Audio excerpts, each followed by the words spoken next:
Welcome to Prairie Grove Tiger Arena for tonight's basketball contest between the Prairie Grove Tigers and the Pottsville Apache.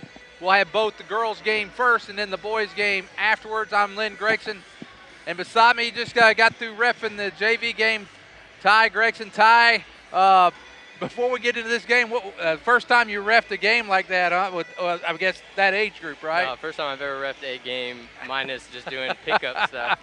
And I got a new appreciation, I'll say that much. Yeah, all these years of looking at those refs and staring them down, you have a little more empathy for them. Well, let's talk about the Prairie Grove girls. I got to tell you, Ty, I came here on Black and Gold night, watched the girls, and I'll just tell you, I was like, wow, I wasn't sure. And then they've got off to a great start. They're started off 3-0. I think they played a couple of benefits and games and stuff that don't count, but their official record 3-0 coming into tonight's contest. Yeah, I'm a huge fan of the girls team this year. Last year I think it was a great year as far as development, getting them ready for this year, because this year the girls team is stocked full of seniors. You got 5 seniors, and all of them are probably on the floor playing at one time. And the seniors are led by Grant. Emily Grant. Emily Grant. Right now she's averaging 16 points a game, which is actually pretty impressive. And the Tigers, I'm pretty sure this year, are running about 58 points a game on average right now, which is pretty high. So, in summary, I'm a huge fan of the Lady Tigers this year. I think they're going to do a great job. Great senior leadership. So, well, Ty, a lot of these girls, as far as like some of these seniors, for years, Prairie Grove, as far as the 4A1 basketball, dominated. I mean, region championships, district championships, state championship, 2 additional state finals. And for years, the last couple of years, Prairie Grove has kind of, put the yield sign on. Hasn't done that. A lot of these senior girls, there's a couple of them that were freshmen, Emily Grant and Larissa Crawford. When they were freshmen, they went to the state, but was part of that. But a lot of these girls that didn't play as freshmen on that team haven't had a chance. And I think some of these seniors, especially Larissa and Emily, they were freshmen and they got a taste of that. And now that they're seniors, I think the leadership is going to be there. I know that Larissa talked about how much it meant to her to be accepted on the varsity team by Taylor Harton, who was a senior at that time, and I think that's just meant a lot to her now as they begin to start this campaign, and they've got off to a good start at 3-0.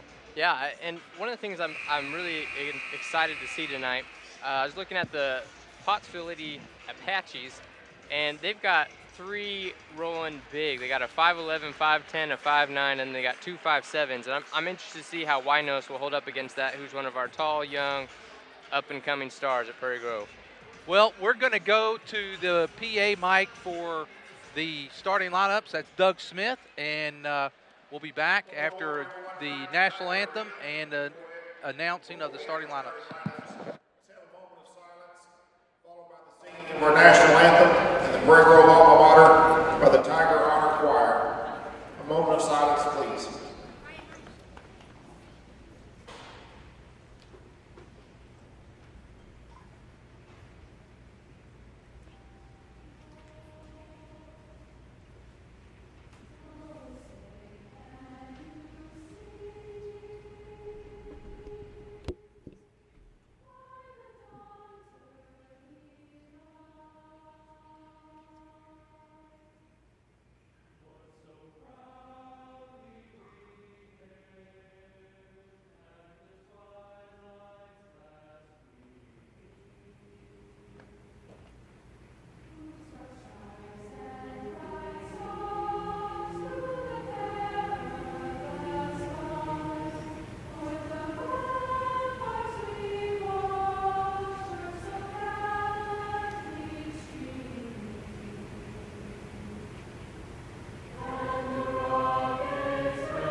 And now for tonight's starting lineups, first of all, for our visitors, the Pottsville Lady Apaches. Number 3, Abby King.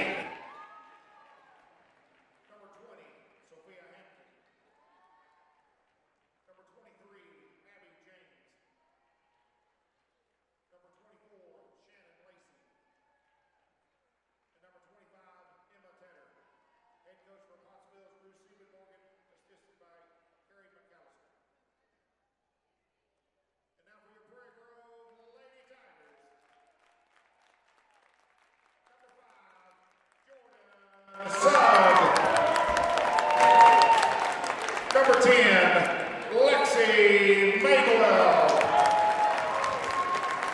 Number 21, Kaylee Elder. Number 32, Jasmine Winos. And number 35, Emily Grant. Head coach for Prairie Groves, Kevin Brown, assisted by Shelly Nugent.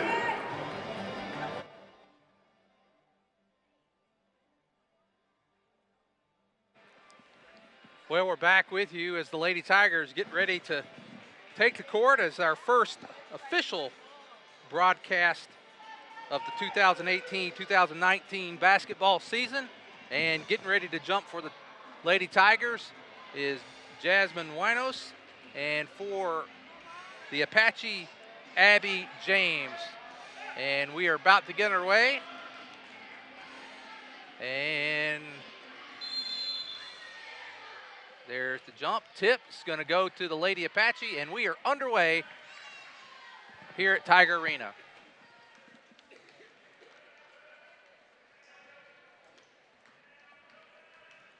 Tedder with the ball. She's guarded by Elder. In the corner, open shot, three-pointer on the way, no good. Rebound goes to Jordan Sugg. Sugg getting it down the court quickly. Oh, she loses the handle. Picked up there by James, and she leads Hampton, but Hampton a little too much and not able to do it. Another three-pointer on the way. Shot no good. Missed that time by James, and she gets the ball back. Abby James to Tedder, and another three. This time they've already shot 3 threes and haven't had any come down. They must have been watching the Warriors this weekend. Sugg caught, and now Grant for 3. No good. Rebound goes to, I think you pronounce that Lassie? Lazy? Not lazy. Lacey? Lacey. I'm going to call it Lassie. Lassie. It's spelled that way. Sugg with the ball. Come down the front court. Looks like the Apaches are in a 1-3-1 defense. Madewell in the corner, looking to the basket, passes back out to Grant. Grant back to Madewell in the left corner. She's looking the floor. Grant. Right now it looks like we're just going to kind of take our time, and that's kind of Coach Froud ball. You know, the thing about Coach Froud, and now Elder, I thought she was going to take a shot there. Sugg will take it. And no good. Rebound goes to the Apache. Well, what I was going to say is Coach Froud tends to play according to the people he has on his team. And that's a sign of a great coach. And Coach Froud is a great coach. And he tends to make the squad according to the personnel he has. And I don't think they've shot anything but a 3. Threes all night. No, but Coach Froud does a great job also. He's very patient. He teaches the girls to be disciplined and patient. So if they're not going to come and guard you, then just stay out there and wait till they come and play basketball. Maywell with the ball, back up to Sugg on the left wing. Back to Maywell in the corner. Maywell looks to shoot. She thought about it. And now Sugg. And now Maywell has a little bit more open shot. She's going to take it. No good. Rebound. Grant puts it back up. And no good. Everybody's banging on the rim tonight. 5:20 to go here. No score yet in the first quarter of the contest.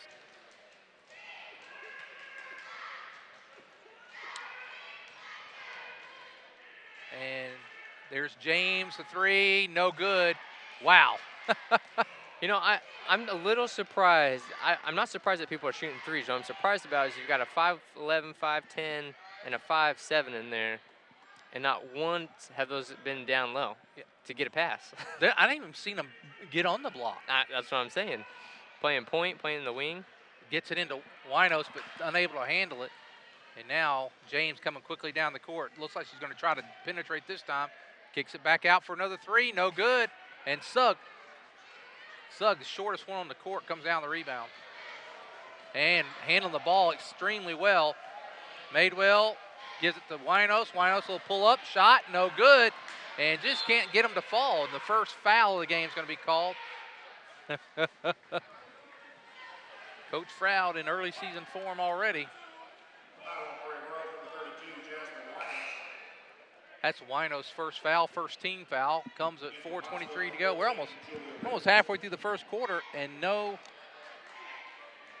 points yet.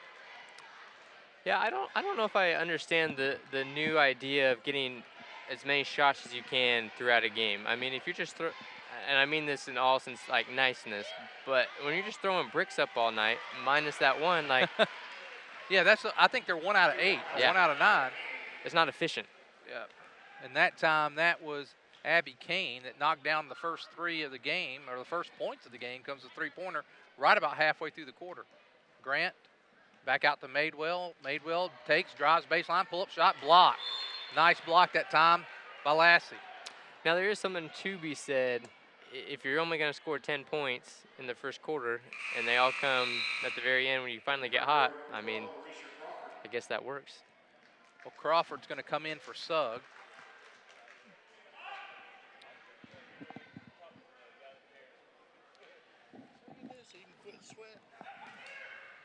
And Winos with the ball. Nice move inside. Might have got away with an extra step. No good. And this time there's going to be a foul. I believe that's Lassie.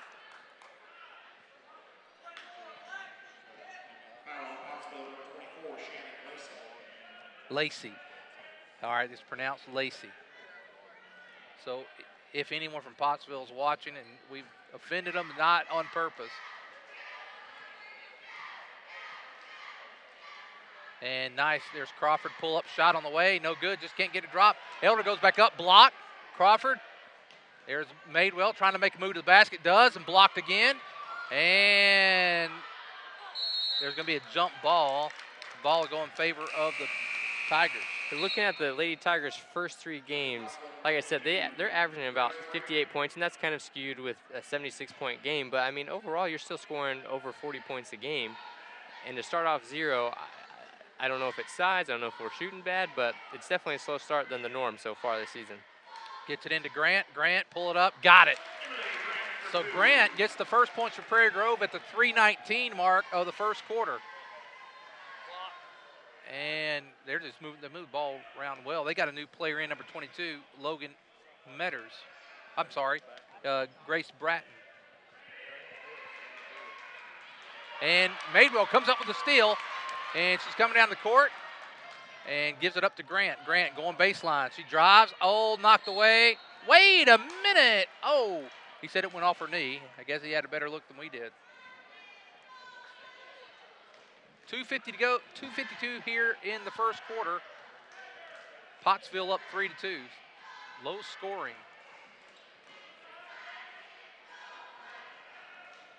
There's Bratton. She gives it up, and Grant gets it to Elder, and here comes Winos.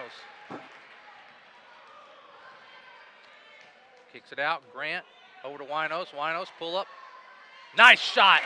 Nice shot from the wing there. Pottsville's going to take a timeout. 2:24 tie. That was you don't see that, 10-foot jumper that much anymore. No, it's going to become a lost art pretty soon. I was watching it's the beginning of the season, Carmelo Anthony for the Rockets, doesn't play there anymore, but he shot a 2-pointer right inside the 3-point line, and he was like, my bad, and I think it's that kind of an efficiency game of let's get as many shots, let's get down, shoot a 3, it's more points, but that is a good shot. She's open, there's no reason to keep going towards the basket, there's no reason to pull it back out for a 3, take it, good shot. She did, she made an excellent shot, pull up. Winos gives the Lady Tigers their first lead, 4-3. 2:24 to go here in the first quarter.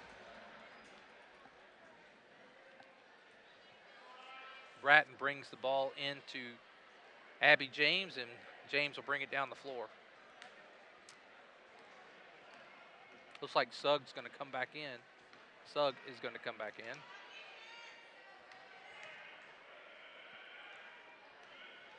Bratton's picked up by Elder.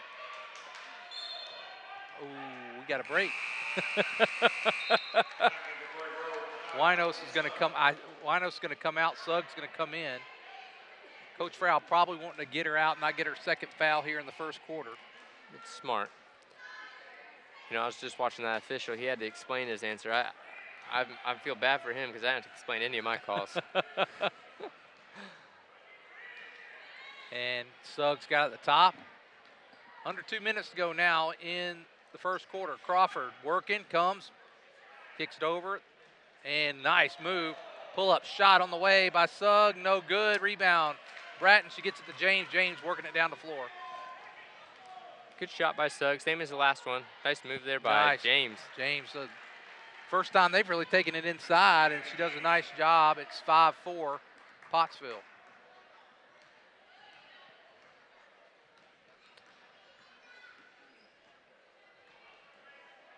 Got a little trap working over there on Crawford. Oh, and goes off the hand of Sugg. Wow. Maybe the young lady must have hit it. Must have, and I didn't see it. Crawford now with the ball. Kicks about to Madewell. Madewell's coming. She takes it all the way in and up and good. Lexi Madewell, good strong move to the basket that time. Gives the Lady Tigers a 6-5 lead. 50 seconds to go and on the floor. Not only was that a good, strong move by Madewell, she finished it off with a nice left-handed shot. That's tough.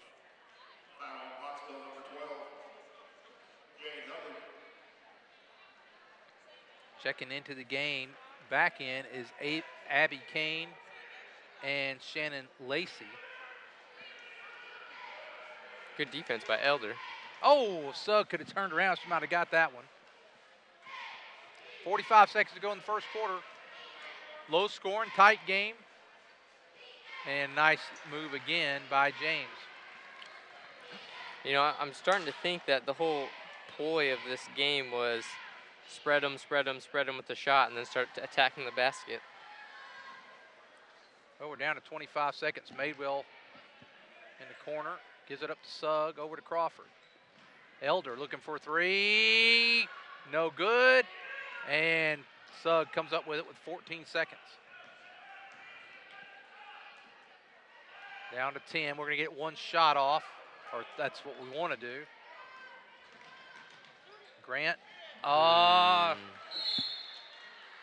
Whoa. We're not, that's going to do it, and that's,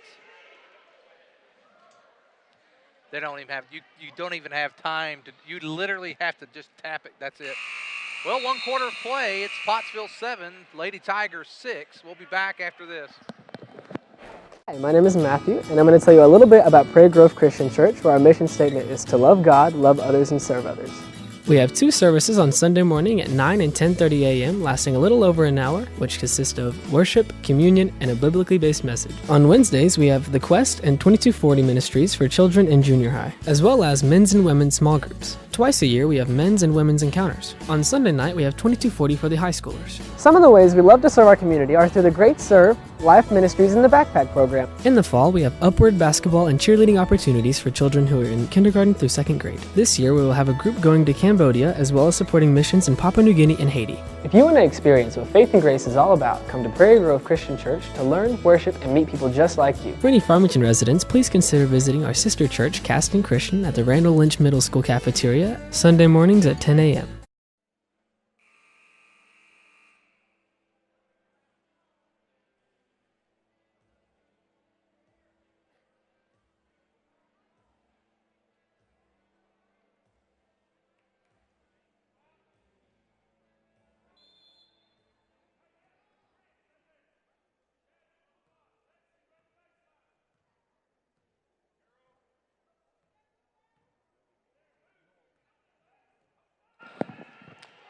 Okay, we're back as the second quarter has begun.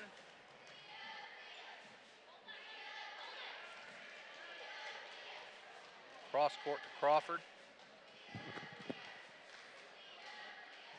Madewell pumps. And going to be a foul that time on Grace Bratton.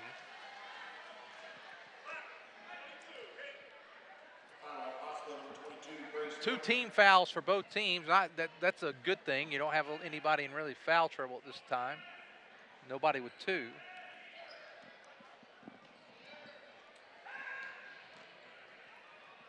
Wino's struggling a little bit. Kicks it out to Grant. Grant drives. Crawford gives it to Sugg. Madewell with the ball. Prairie Grove is being patient, and I like that. Yeah, Pottsville's 2-2. Madewell with his 3, no good. James with the ball. Pottsville's 2-2 and Prairie Grove's 3-3, and I'm trying to figure out what's Pottsville's weakness, and the only thing I've seen so far is just a lot of missed threes, but. And as you say that, they hit one down and they take a 4-point lead, which is the largest lead of the night, 10-6. Well, one of their losses was to a 1A Wonderview. And Wonderview usually is really good in the 1A, and there's a 3, no good. And what you'll see, well, I'll wait till after this series here, and no good. And Grant goes up and is fouled, no basket. What I was going to say is Wonderview, 1A teams, by the time they play a game, have played about 10 games. And so, because they don't have football, and not that girls play football anyway, but there's not a football season in 1A, so they can go ahead and start playing basketball, and that's what they've done. So they were probably pretty primed, and they're a good, very, very good perennial power in the 1A. So they probably caught Pottsville, early. Sure, I can see that. Grant misses the first free throw. She's going to get her second attempt. Second attempt on the way from Grant, and this one rattles out.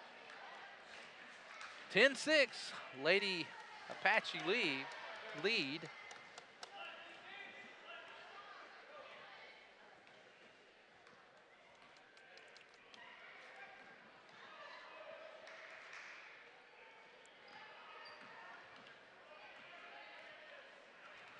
Hampton with the ball, passes back up to Bratton. Bratton takes a drive.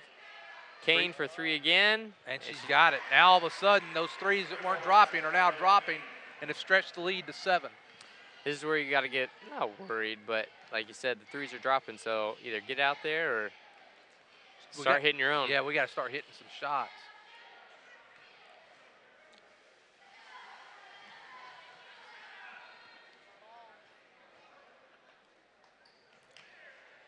Sugg with the ball, passes across court to Crawford. Crawford drives, backs out, looks, finds Sugg again. Sugg drives down the middle lane, is blocked. And that's, Lacey has had a few blocks, and they're looking to take a big lead here. 13-6.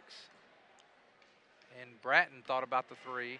Well, she dribbles it hard, you notice that? She does, and she uses her back to spin every time, too. I think James thought that was going in by the way that she kind of had the flip of the wrist there, but it didn't go in, and it's 5:09 to go. Lady Tigers trail. We'll be back after this timeout.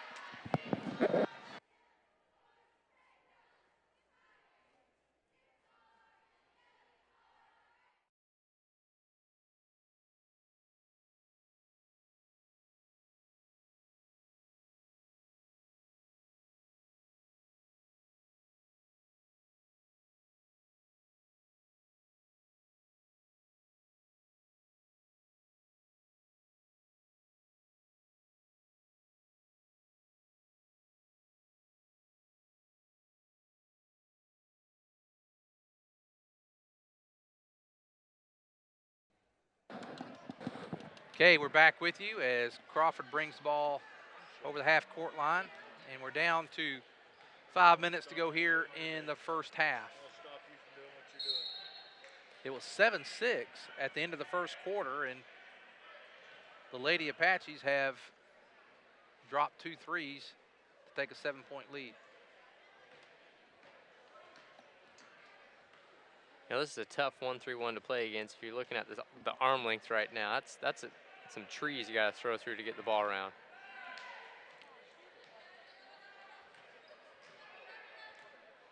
Grant for 3, bottom, there we go. That's what we needed. 13-9.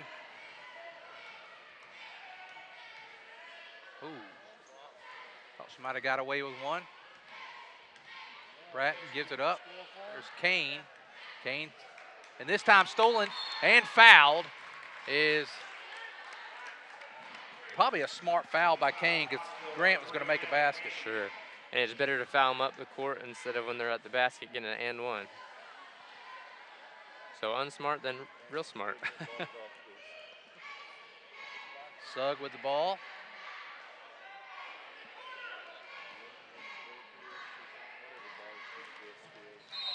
Tipped out of bounds. Tie on the floor right now for Lady Tigers. 4 seniors and a sophomore. Did you know that the Lady Tigers right now only have seniors and sophomores on the whole team? Not a junior on the team. Not a junior in sight. That's not actually the first time that's happened. There was a few years ago, it's been about 4 or 5 years ago, there was a senior class that had no seniors. No, on the team.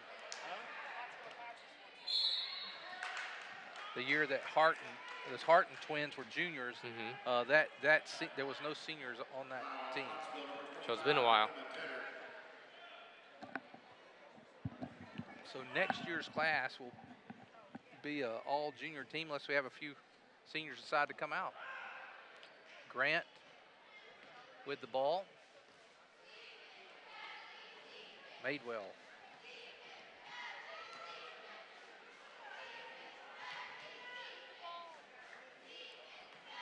Stretch them just a little bit. Ooh.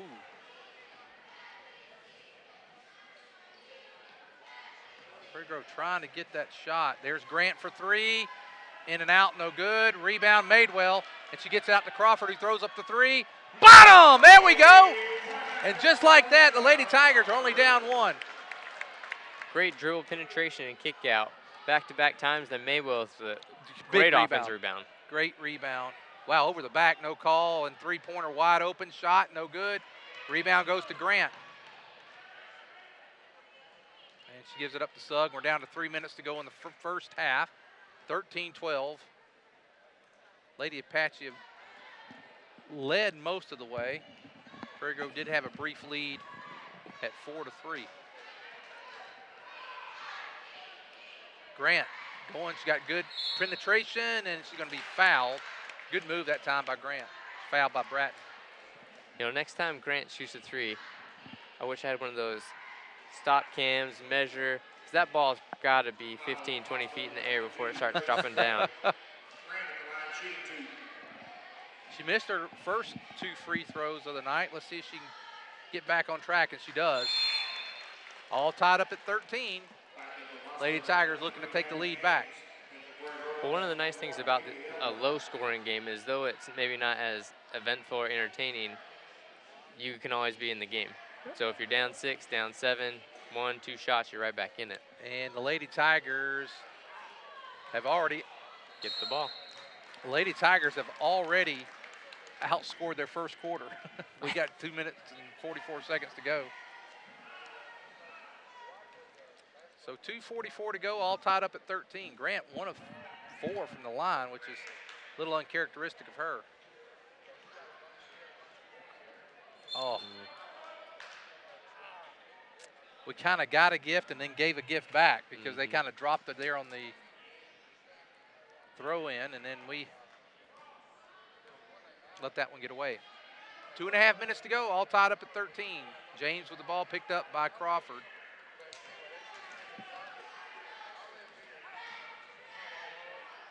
Three-pointer on the way, and it's good. Nice shot.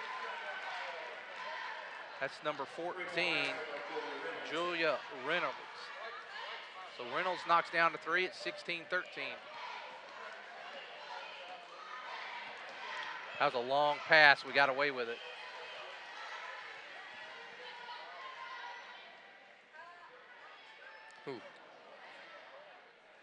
Right in the hands of Reynolds. This might be a good time for, well, not a terrible foul.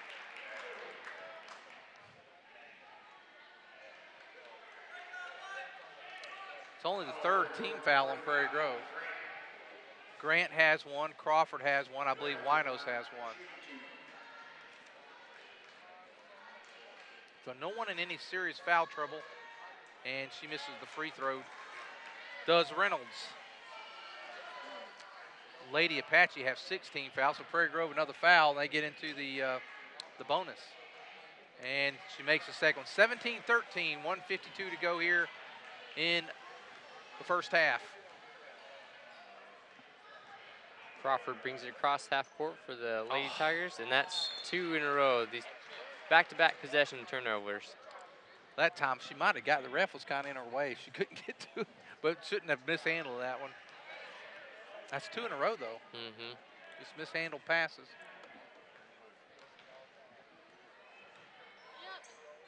And now Crawford's going to pick up her second foul.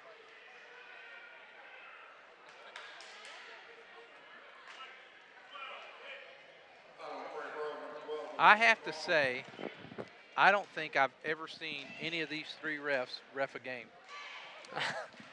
Well, and they've done a good job. Yeah. I'm not criticizing them. It's just having announced and been at ball games here for 15 or 20 years, I don't think I've ever seen these 3. I've never seen any of them. And she makes 1 of 2. It's 18-13, a minute and a half to go. Lady Tigers need to close strong here in the last minute and a half. Madewell thought about driving.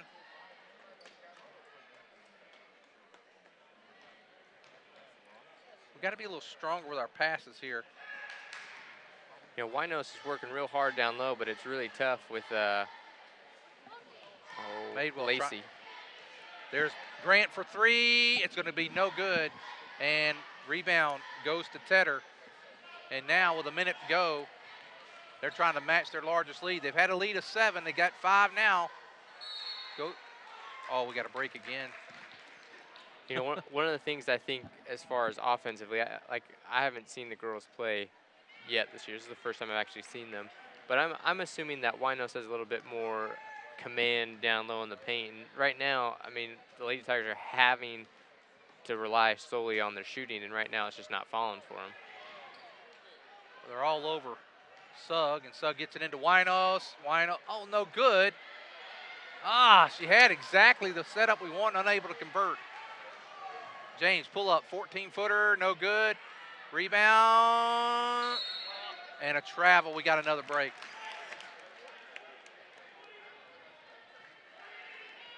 Be nice to close out with a 3 here and close this thing down to 2.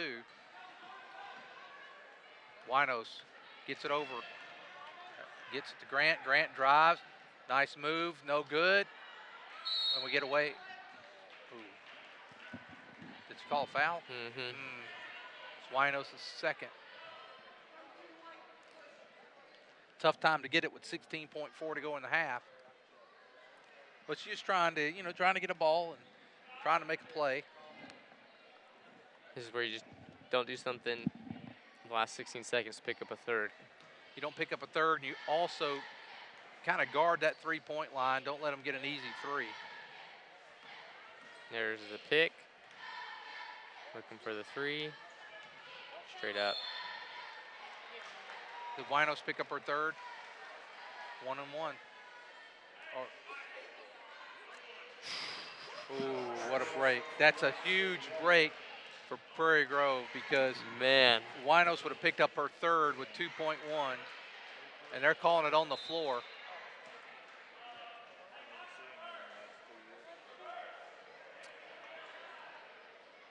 So Pottsville's going to go into halftime with the lead. The question is it going to be 5, 7, or 8?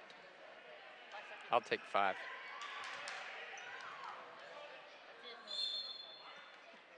Well, I say that. Prairie Grove's got a miracle shot here. They could pull it to, you got to take it and shoot. Get it on the run going towards the basket. She got it off. Oh! Wow, well, that's going to do it. If they would have waved that off as she made that, that wouldn't even have been right. Well, let's check out the scoring here for Pottsville. Let's see, what do we got here, Ty? You want to add those up? Sure. While you add those up, I'll mention all of our sponsors. Harton's Furniture. They've been sponsors all the Prairie Grove sports as well as Foster Roofing, the Prairie Grove Christian Church, PG Telco, and Small Town Production.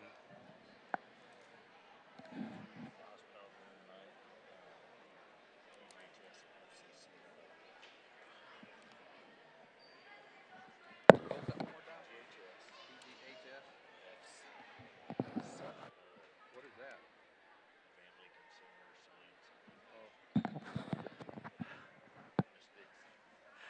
The hospitality room tonight here at Tiger Arena, sponsored by Prairie Grove High School FCC LA, the home ec department, I believe is what that is. We appreciate them for doing that.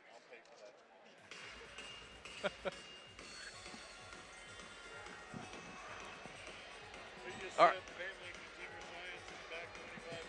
right. If I messed up, I apologize. Okay. Let's see. We got Abby Kane with. That's my fault. She's got 11 points, and she's got the majority of their points. Abby James with 4, and then for Prairie Grove, Madewell with 4, Winos with 4, Grant has 6, 3 for Crawford, 4 for Reynolds of Pottsville, and 1 other additional point. Well, we'll be back in about 5 minutes for the second half.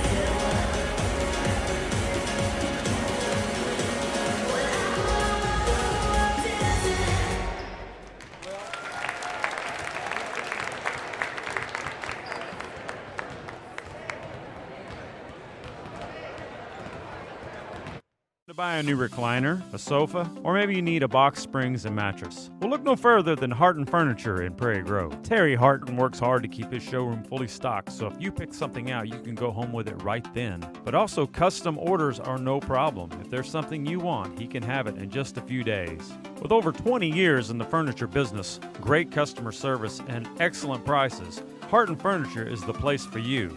Located on Highway 62 between Farmington and Prairie Grove. Come by Harton Furniture, he'll treat you right. Harton Furniture is a proud supporter of Prairie Grove Tiger Athletics. Hi, my name is Matthew, and I'm going to tell you a little bit about Prairie Grove Christian Church, where our mission statement is to love God, love others, and serve others.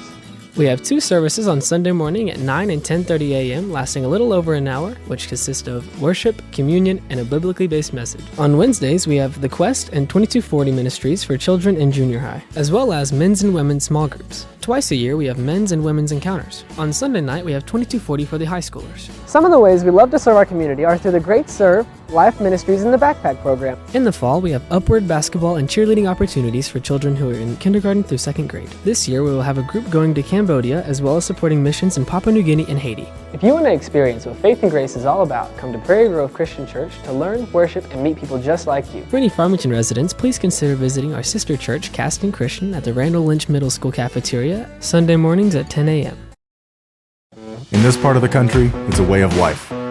You're going about your day without a cloud in the sky. Then suddenly, you find yourself wondering how solid your home really is. With nearly 25 years of certified experience, let our team give you the same assurance on a stormy night that you feel on a clear afternoon. Before the downpour, before the leaks, call Foster Roofing, serving Northwest Arkansas and the River Valley since 1994.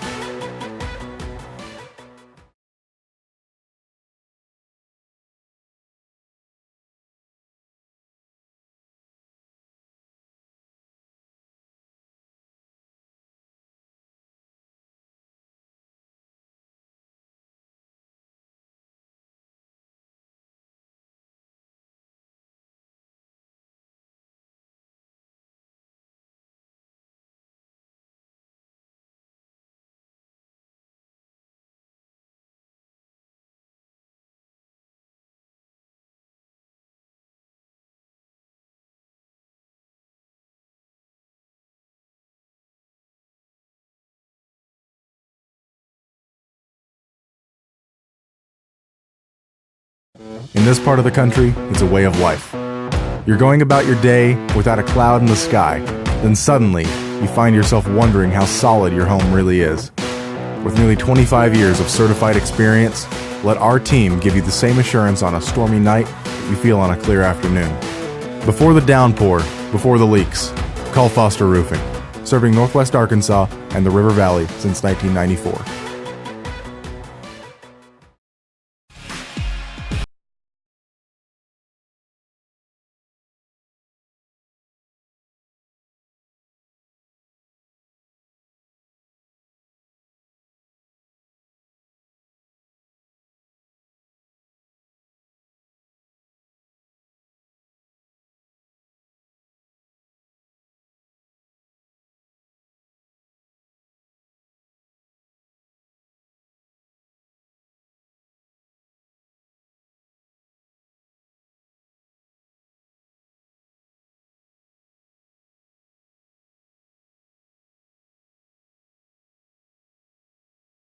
To buy a new recliner, a sofa, or maybe you need a box springs and mattress. Well, look no further than Harton Furniture in Prairie Grove. Terry Harton works hard to keep his showroom fully stocked, so if you pick something out, you can go home with it right then. But also, custom orders are no problem. If there's something you want, he can have it in just a few days. With over 20 years in the furniture business, great customer service, and excellent prices, Harton Furniture is the place for you.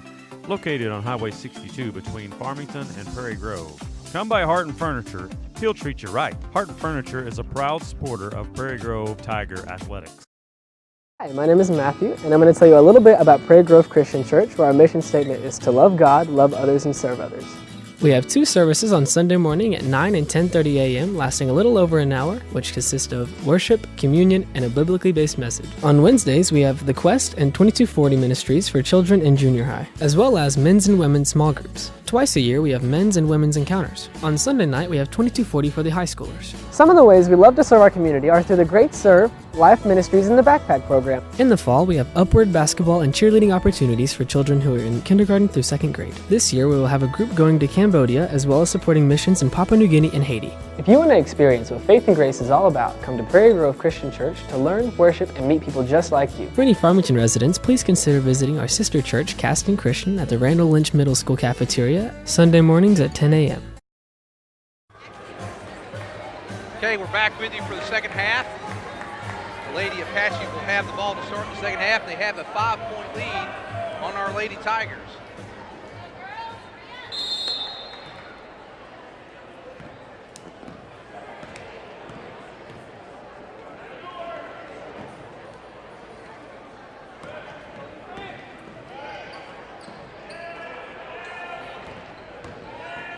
Drive by James, up and good. Nice take to the basket.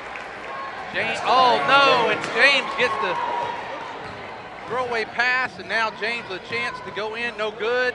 Rebound, we need it, Lady Tigers. It's going to be a jump ball. Prairie Grove's got possession arrows, they'll get it. Down 7, 7:30 as we get underway here in the third quarter.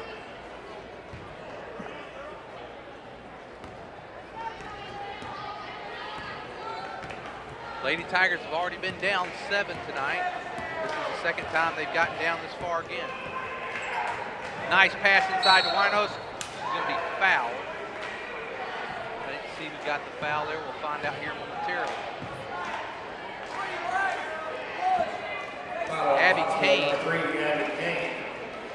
She's got 9 points and picks up her 3rd foul. That could be critical. Been the leading scorer. There's Grant for 3. Bottom! There we go! There we go! That's a quick way to erase that lead. 16-20. The Lady Tigers trail. James kicks it out. 3-pointer on the way. No good. And Crawford fighting for the rebound and just slipped. And Pottsville will retain possession.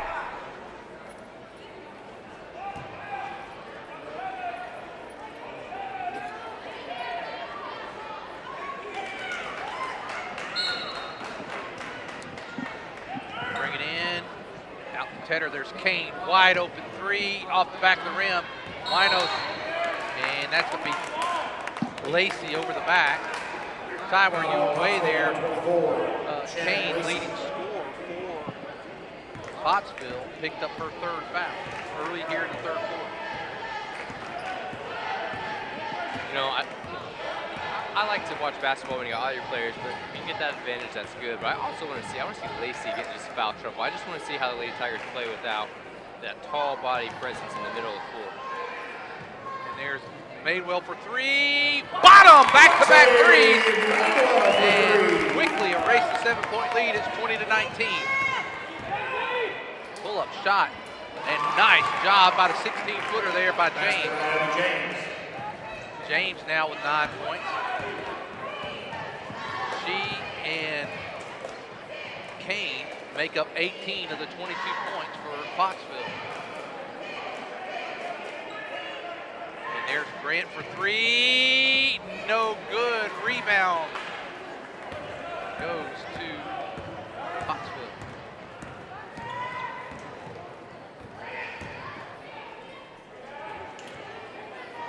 That was a great backup by Hampton there, but even better defense by Crawford to get in front. That's a tough play to get in front that quick. Luckily there was no foul. And three-pointer, Madewell, no good. Elder trying to get it, tips it out to Madewell. Madewell goes back in, so gets fouled.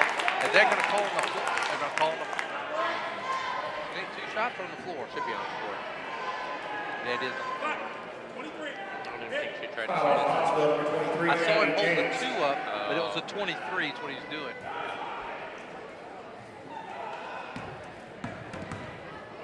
And nice move by Winos, just not able to get it in the basket. And Pepper alone, and she misses it. Boy, we caught a break. Now Crawford getting down the floor. Gets down the floor and realizes she's 1-on-4 and pulls it out. Elder's wide open. This is a great test, early season test for what you could see possibly regional and state if you make it that far for Winos as far as bigger bodies they got to play against. And three-pointer short, goes out of bounds. Well, you're right, Ty, and we have played Pottsville, both boys and girls in the past in regions. They're in the 4A4, which is the region or the conference we match up with at regionals, and could very easily see this team again. 4 minutes, 40 seconds to go here in the third quarter.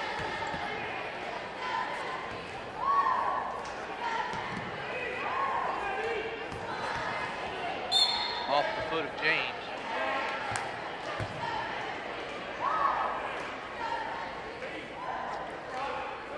(22-19). Pottsville leads Prairie Grove. And Crawford gives it up to Grant. Madewell back to Grant. Madewell for three. Oh, and Jasmine Winos gets the rebound. She's fouled. She's going to go to the line this time. Needs to knock these two down. Lacey's definitely coming out of the game. She's had two back-to-back fouls. Shannon Lacey. Winos at the line, shooting two. You know, I don't even see her up on the board right now. Lacey. I think that's her first, but I might be wrong. At least her second. That's for sure. We struggled at the line tonight. What are we, 1 for 6, 7? Into Pottsville, number 25, in the tender. I guarantee practice tomorrow.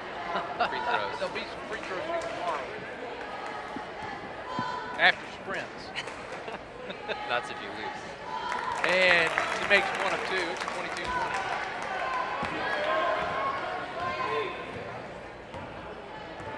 James brings the ball up for the Apaches. It is now halfway through the third quarter. 22-20.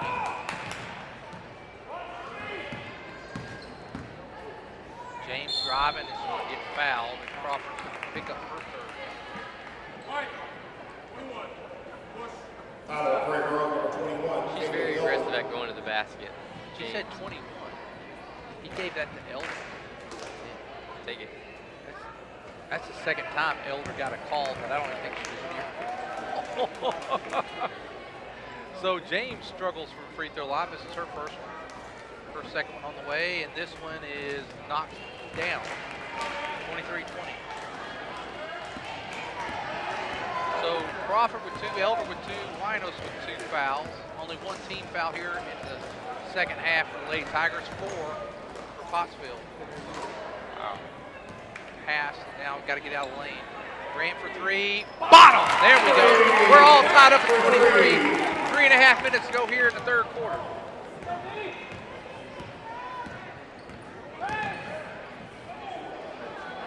And a three-pointer on the way. Madewell gets the rebound as Reynolds missed the 3. Cross court. Too late. Madewell. Oh, they're going to call it James. Wow. Number 23, Andy James. James' second foul. She leads all scorers with 10 points. Timeout, Pottsville. Pottsville takes a timeout. Let's do it with them. 3:14, all tied up at 23. To buy a new recliner, a sofa, or maybe you need a box springs and mattress. Well, look no further than Harton Furniture in Prairie Grove. Terry Harton works hard to keep his showroom fully stocked, so if you pick something out, you can go home with it right then. But also, custom orders are no problem. If there's something you want, he can have it in just a few days. With over 20 years in the furniture business, great customer service, and excellent prices, Harton Furniture is the place for you. Located on Highway 62 between Farmington and Prairie Grove. Come by Harton Furniture, he'll treat you right. Harton Furniture is a proud supporter of Prairie Grove Tiger Athletics.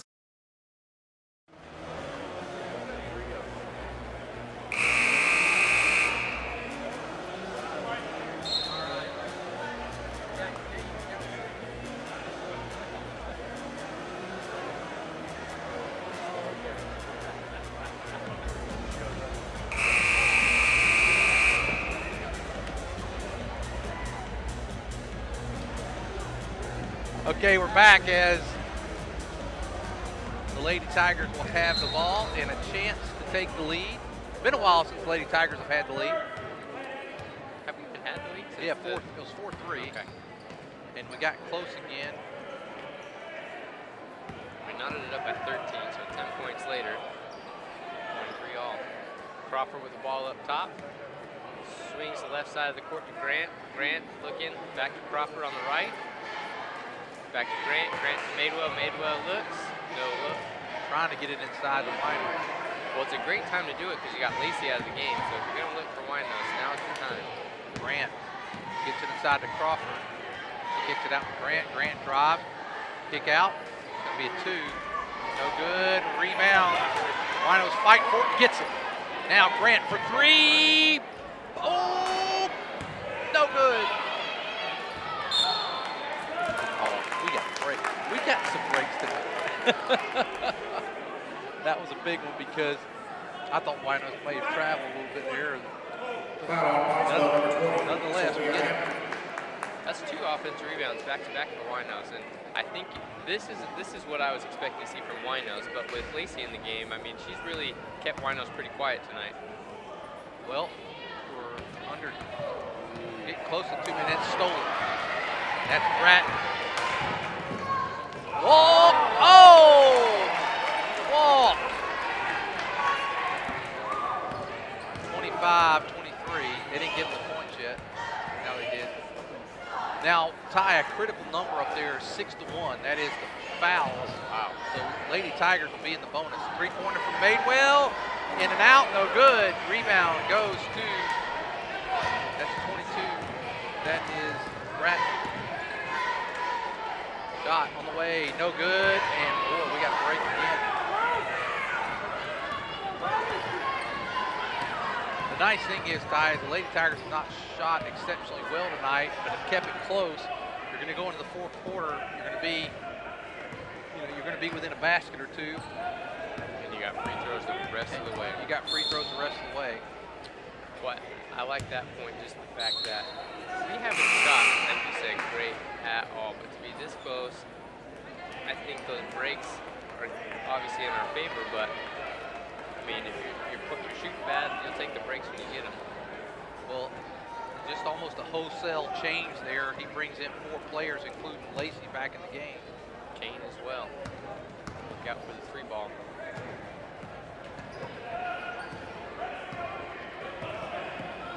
Pretty sure 13 played in the JV game. That is Kimber Rhodes. And we're down to 1 minute to go here in the third quarter. Lady Tigers might hold it full minute. Madewell kicks it out. Sugg drives. He's going to get fouled and goes line. That's Lacey's at least third, if not fourth. She's not on the board Foul now. Pottsville number 24, Shannon Lacey. Sugg at the line, shooting 2. That's 4 now on Lacey, so that could be big. Their foul trouble could hurt them here late stage of the game. Sugg knocks down a free throw and can tie it up with this Pottsville one. number 25, Emily Tedder. You know, I think I finally, the whole night I was planning on finding what Pottsville's weaknesses were with these tall girls, and I think you're seeing, if you're not on from the 3-point line, you're going to struggle, and if you're getting into foul trouble with these tall girls, not walking at the ball, but you're obviously going to be in a lot of plays. 25 all, and we're down to 45 seconds. Lady Tigers have been down twice by 7. Their largest lead, Prairie Grove's largest lead, only with 1 point. Pottsville led by 7 a couple times. 3-pointer on the way. That's off the back of the rim, and rebound goes to Elder. And now we're down to 25 seconds, getting it down the floor. There's Grant. Grant driving baseline, pulls back, kicks it out to Sugg. Back to Grant. Sugg. Back it out. Getting into Winos, no good. Going to get a Bratton's going to get called for a foul. There's going to be 2 shots here.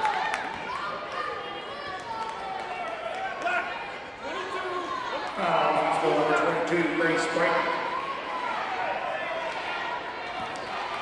She's got 3. So the fouls are really racking up now. We're going to be in the double bonus here soon. We're going to be shooting 2 fouls, the rest free throws pretty soon. Now, if you're on the other side of the stands right now, You're like, how do we have cooking? And the Ladies Tigers take the lead for the first time since it was 4-3. But you got to consider, you're playing a pretty, super aggressive, but rather aggressive 1-3-1. You're going to get a foul more often than not. And then, as far as the Lady Tigers, I mean, they haven't played their usual pressure defense that you're accustomed to. And I think it's mainly because you're running about 6, maybe 7 deep. Yes, I think we've had played 6 players. The 5 on the floor plus Crawford all in the game. Down to 5 seconds. On the floor, Winos picks up the third with 1.7 seconds. And Proud is furious. That is a bad time to get a foul with 1.7 seconds. And she doesn't, right here, you don't need to pick up number 4 right here. Matter of fact, I'd almost take her out.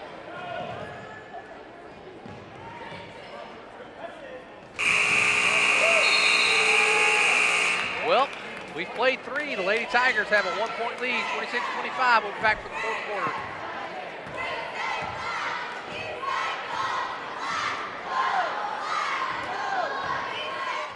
In this part of the country, it's a way of life.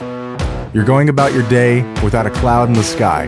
Then suddenly, you find yourself wondering how solid your home really is. With nearly 25 years of certified experience, let our team give you the same assurance on a stormy night that you feel on a clear afternoon. Before the downpour, before the leaks, call Foster Roofing, serving Northwest Arkansas and the River Valley since 1994.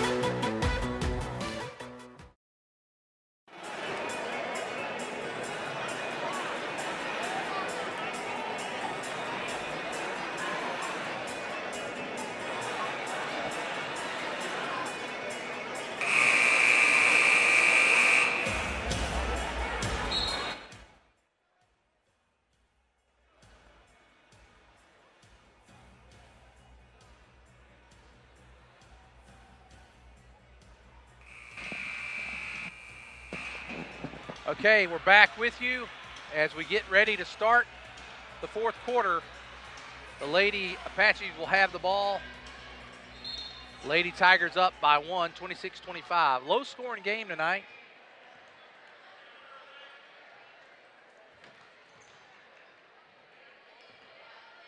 And 3-pointer from James, no good. And Winos rustles down the rebound. Wow, that was almost thrown away. James has a great shot. I don't know if this whole game she's a very, what's it called, stop and spot? I don't know. She can just stop on the dime and just pull up, and it looks good. And 3, no good. Rebound. Goes to the Lady Apache, out of bounds, and it'll be their ball. Yeah, she does that stop and pop real quick. She does a nice job. She's got a quick release. And I don't mean this offensively, but most girls have a lower drop on their shot, and she stays up pretty high on the square and shoots it up high. Nice take that time. She takes the basket and gives the Apaches a 1-point lead. And Winos gets through a couple of defenders, kicks it out to Elder. Crawford, no good. Winos goes back up. No foul called, and going to go out of bounds.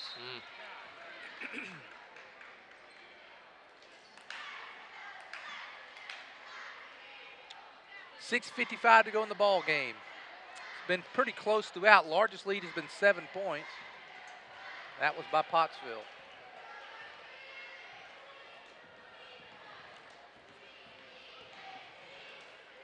And look, nice defense that time. 2-on-1. And Elder gives it up.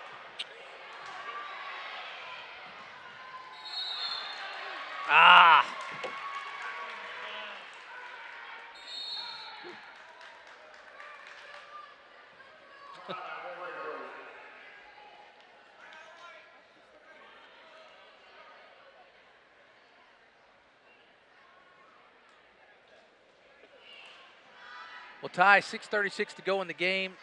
Lady Tigers off to kind of a slow start here in the fourth quarter. A couple of mistakes, some turnovers.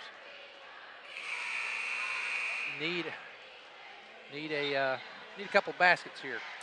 Yeah, I think what the Lady Tigers need to make happen this fourth quarter while Lacey's on the bench is you've got to take advantage down low. And I think you've seen that with Winos getting more rebounds, but she's just not getting it in. Not converting it into points. I don't know if you just noticed that ref over there on the other side took the women's basketball, he held it in his hand like a baseball, pretty much. He's got two-seam fastball. Winos fighting. Elder gets it. Gives it up to Winos. And Winos lays it up and in. I'm not sure if all that was clean or not, but we got the basket. 28-27. Lady Tigers lead. 6:20 to go in the game.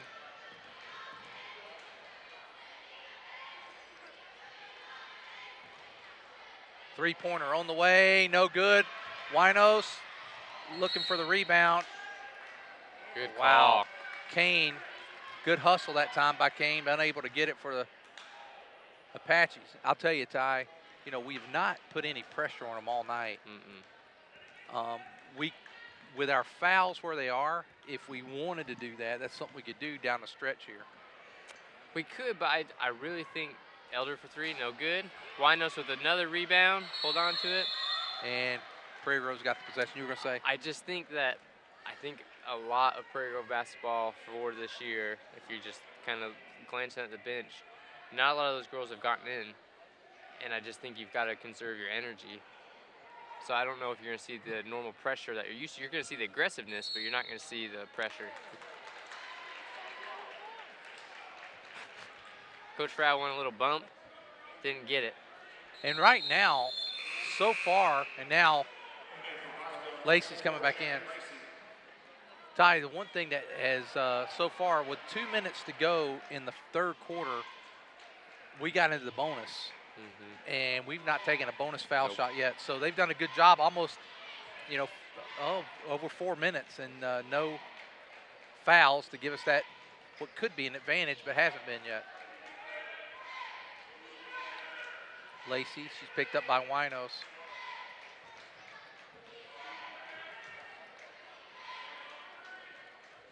If I'm Pottsville, I might try to take, is Tedder? I think I'd try to get a mismatch as far as pull out Lacey and then drop Tedder. And a three-pointer that time, knocked down by Hampton. I think that's Hampton's first. She's thrown up quite a few, but she knocked that one down when it mattered.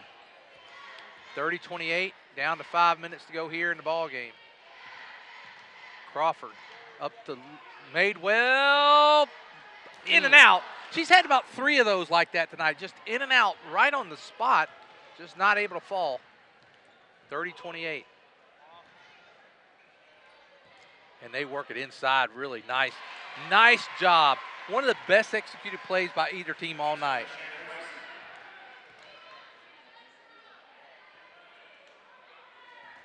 She was out of the game for almost the whole first half of the fourth quarter, and now, Maywell wide open and foul.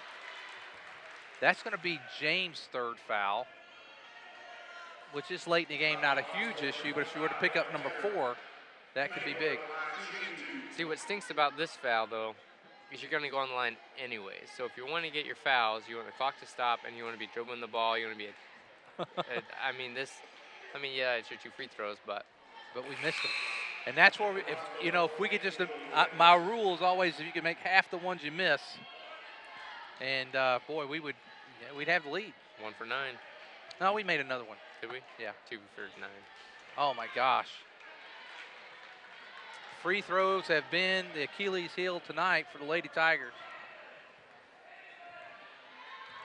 And we may have to start putting a little pressure if they start slowing it down.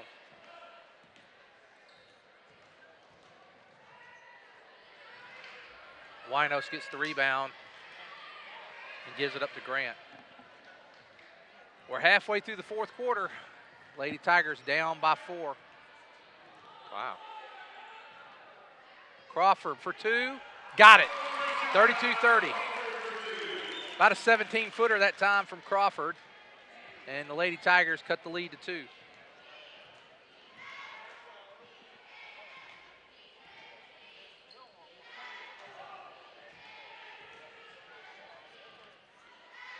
Oh, and now James pull-up shot, no good. Winos with the rebound. Needs some help. Gets it from Grant.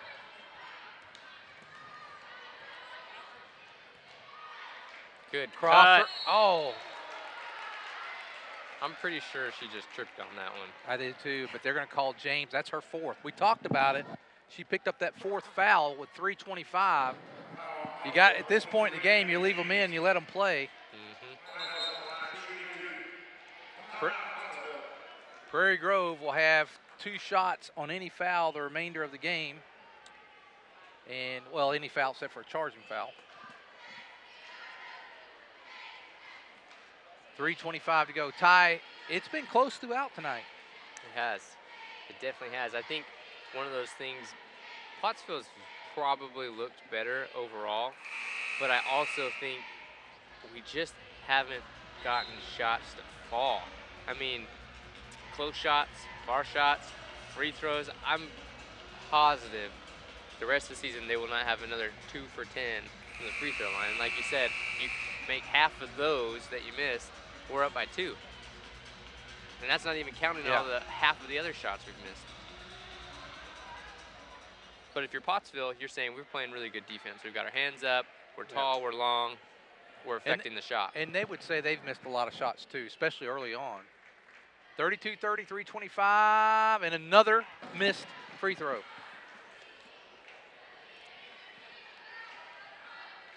I bet Coach Frow doesn't want to know how many free throws they've missed tonight. I bet he knows how many free throws. And she missed another one.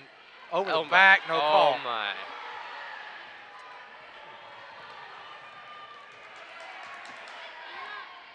She would have been out of the game on that over the back. Yep, should have been. Yep. Winos, go. Nice job. And she can't foul her. And that's it. She's gone. She's gone. That really wasn't smart there by James because she already gotten behind her, and as short as that's going to be 5. That should be 5.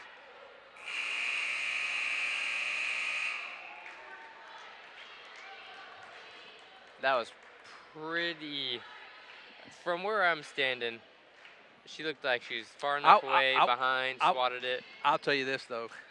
It was more of a foul with Lacey going over the yeah. back than Hands that down. foul right there. That's what I would say. And I think if I had to choose between the two, I would have taken the other foul.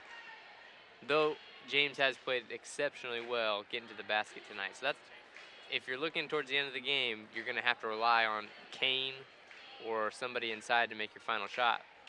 Winos gets There. that one. So Why is it only 4? Because she hasn't come out. Oh. All right. So we've been corrected. James is in the game. She's going to have 4 fouls, not 5. well, they're still showing it with 3. So 32 all.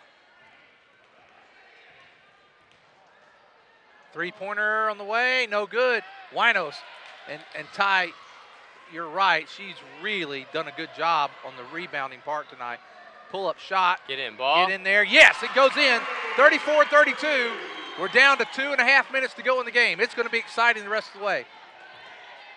James takes it. Looks like she walked. 3-pointer on the way, short. And a rebound goes. But the Lady Tigers get it. It's a good rebound that time by Pottsville, but thrown away. And now with 2:26, I'll tell you, Frau gets a 4-point lead in the ball. Oh, run the clock. You know what's been, as soon as Lacey, every time Lacey's come off the bench, Winos shines down low getting rebounds. Good call. Coach Froud takes a timeout to save the ball. Yeah, let's stay with it this time. 2:17 to go. Yeah, Coach Froud, I'm telling you, if we get a 4-point lead in the ball, he's sitting on it. Pottsville's just put in 2 of their guards who do not have foul trouble, and I'm going to assume that they're going to be all over the ball over this next little bit. But that plays in your favor if you're Prairie Grove, because they're going to be aggressive, they're going to be going for the ball. Coach Froud's going to be trying to stall, and you got 10 fouls. You get touched, you're going to the free throw line. Hopefully, we knock those down. We got to make them down the stretch. We struggled all night tonight from the line. If we can knock down a few free throws down the stretch. And you know what's even a little bit more unfortunate is, like you said, with what? How much time did we have in the third when we got to 8? It was 2 minutes. It was 2 minutes. We haven't taken 1 bonus free throw No, shot. we haven't. No, we've taken some free throws, but they were 2-shot free throws anyway.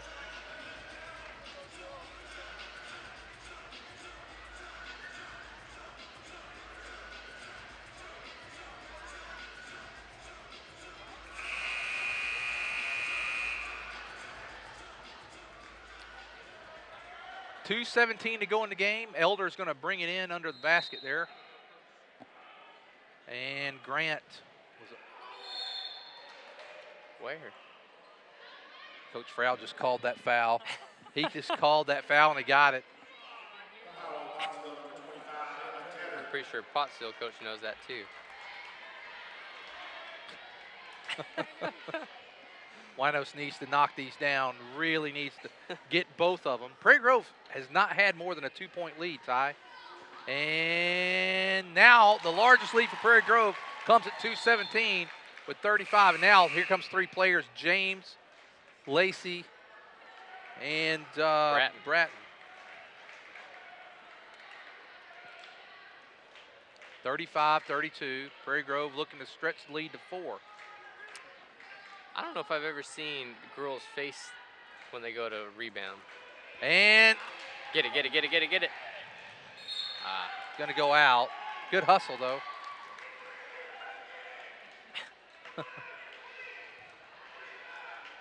I don't know if anybody can hear that over the microphone, but Coach Froud said, one of you come get the ball. James has the ball.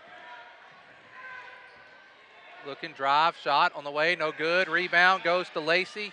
No good. Rebound goes to, it was to Grant. No way. Oh my gosh. Now, if I'm Prairie Grove, I'm super happy. Don't get a tech. If I'm Prairie Grove, I'm happy with a 3-point lead. Like you said, it's the first time we've had a 3-point lead.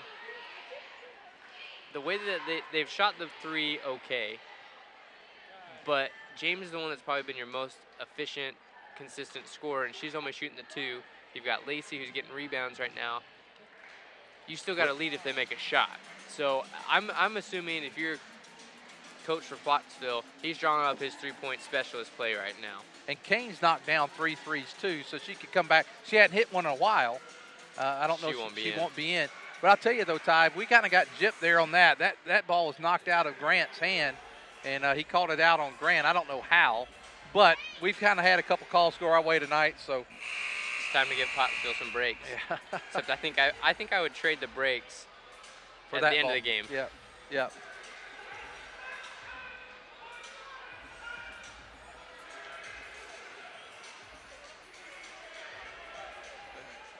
Winos picks up Lacey.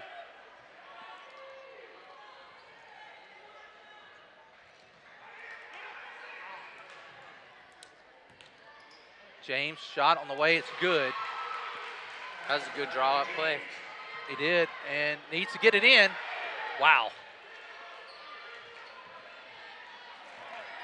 Got to get it up the court. And Winos does and gives it up to Grant. Minute and 40 seconds to go. And Coach Froud's going to go into the four corners.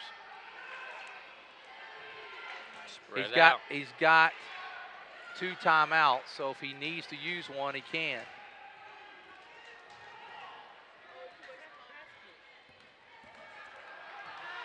Reach. Come on now. Coach Froud calls his timeout.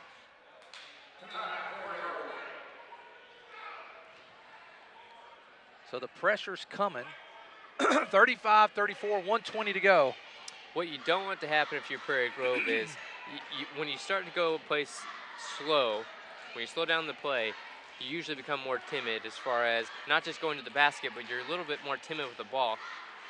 The Lady Tigers need to be super aggressive because if they're not, they're going to kind of crouch down the ball. Pottsville can have a chance to get a jump ball, and I don't know who's got the possession arrow right now, but Pottsville has the possession arrow, so there you go.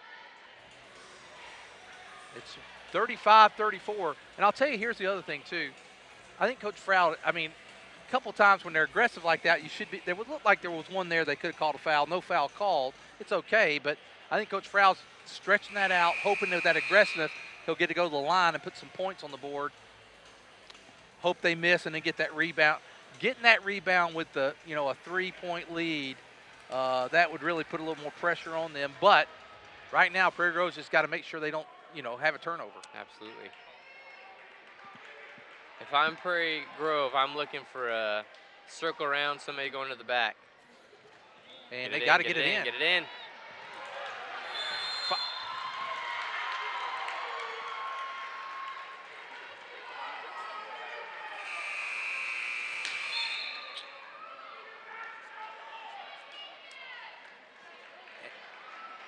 And if you're Winos, at some point you got to throw it in. You throw it to the basket. Yep. And now James has the ball. She's got 14 points in the game. Grant has 14 points for Prairie Grove. Kane is back in the ball game. Kane, Lacey, James. Nobody's fouled out yet. And there's a three-pointer on the way. No good. Everybody's battling, and Winos comes up with it. And Grant has it. Great job. Thank you, Martin. 57 seconds of foul. I didn't see who got fouled. I guess Grant's going to come to the line. If there are plays of the game, I think on that last possession, if we come out on top, the only reason we got the rebound is the great box out by Madewell. Pushed her player all the way down who had a great opportunity to get the rebound, and because of that, Winos came away with the rebound, and we're on the free throw line. And Grant knocks that one down. I think that's our first free throw tonight. Maybe her second, but I know she missed her first four. Made one. So 36-34. Second one, no good. Rebound goes to Pottsville. 56.2 seconds.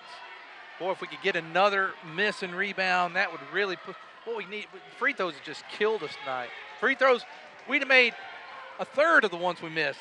This game would be secured. What I'm scared about is you got your good three-point shooters in the game right now. Oh, they're all in there now. Ball's kicked. Ball. Oh, my gosh. God. Left the three-point shooter open, and she knocked it down. Couldn't have worked out any worse for Prairie Grove. Oh, my goodness. So Winos is going to go to the line. She can tie it up and take the lead. Can we get instant replay on that? We got. Oh, yeah, we could have. We got like a 14-second delay. Next year they're getting different software, so we'll be able to back it up. But right now, that's not. It was Crawford. I thought it was Winos. It's Crawford, and she in and out. Oh, we got to have free throws. They've killed us tonight. They've absolutely killed us tonight. Now she makes the second one. 37 all. Now they've got a chance to go for the last shot. Prairie Grove's got fouls to give, though, so you can be very aggressive here. As long as you don't foul on the shot.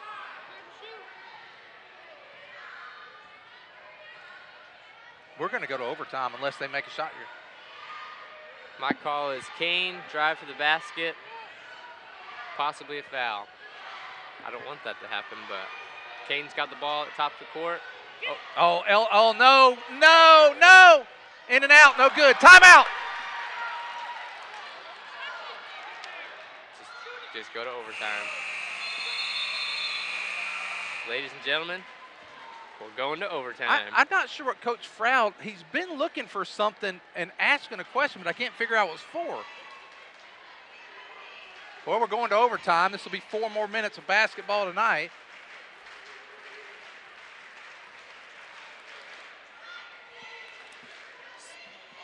Well, actually 3 minutes. I'm sorry, not 4 minutes, 3 minutes of basketball. 37 all. Both teams have a lot of things going against them in this overtime. The first for Prairie Grove is you're running 6 and you're playing extra minutes. You do not want to be in that position because now you're just tired. And when you go on the free throw line, you have a higher. And we've already been missing a lot already. You're probably going to miss more. But for Pottsville, all of your good players are in foul trouble. They have played a lot of girls tonight. I think they've played at least 10. But we're going to go down to the wire here. Prairie Grove we kind of mishandled some things there down the stretch. Could have pulled that one out. Oh, it's back to 4 minutes. That's what I thought. I thought overtime was 4 minutes when I saw 3. They put 4 minutes back on the clock. So we'll go to overtime now. 4 more minutes of ball. And if I'm Prairie Grove, I would be attacking James and Lacey. Although James, they're showing James with just 3 fouls. So I'm not sure what the foul situation is. I don't know either, because either way, if she got that last foul, they buzzed her at 5. So you can't just take away 2 unless somewhere it was wrong in the books. But Prairie Grove gets possession. Crawford has it. And we are underway in overtime. The first overtime.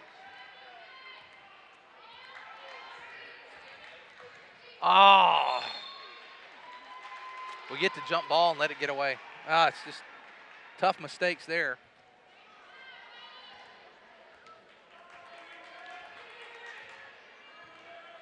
That's tough because not only you lose that, now you've lost a possession arrow as well. Mm-hmm. You know, it's just like you didn't get the tip. It's almost a 2 possession because if you have a tie up, they're going to get it. Travel. And Kane gets the roll. She's made 5 critical points in the last, minute or so. She's got 14 all night. She had 9 early. Now Prairie Grove down by 2. Madewell down low. Elbow. And she gets it out. Crawford, bottom! Wow! Wow, Larissa Crawford knocks it down. It's 40-39. Hey!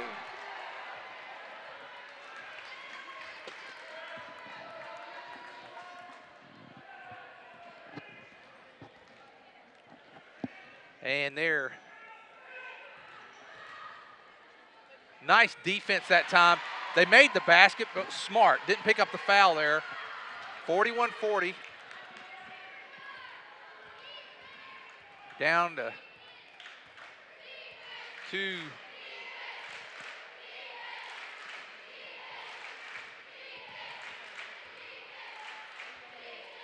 Crawford again for 3. No good this time. There's Madewell with a rebound. Kicks it back out to Crawford. Crawford will try 3 again. No good. Rebound is made well. No good. Rebound again made blow well. right up. No good, and missed them all. No foul called, and Coach Froud is begging for a foul. He's out on the court. He's going to get a technical if he's not careful.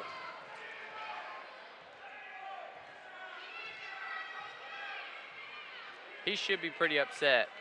That was 2 back-to-back that Lacey was right in the face, and Now we're going to have to really attack them. They're not going to take a shot, so you're going to have to. wow. You're going to have to trap. You're down to a minute and a half. They got the ball. We got to do something here. Got to apply the pressure.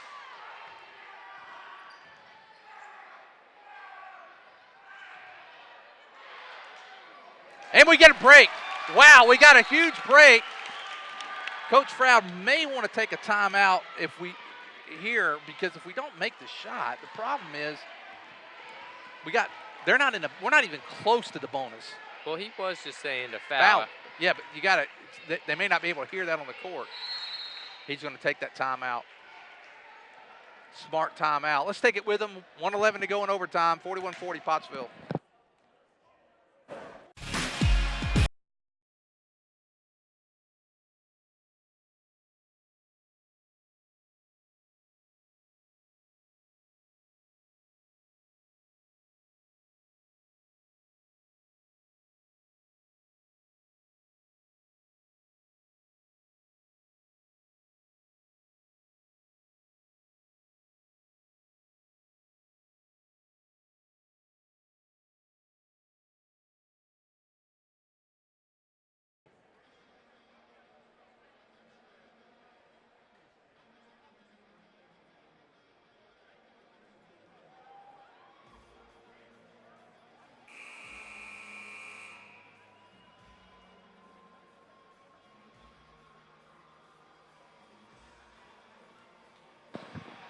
Okay, well, 1:11 to go in overtime. Pottsville has the lead. Prairie Grove has the ball.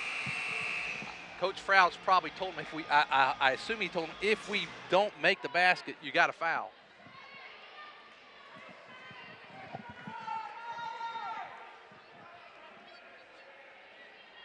We got to get the ball in too.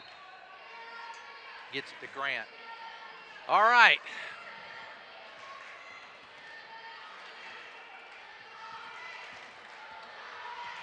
Winos with the ball.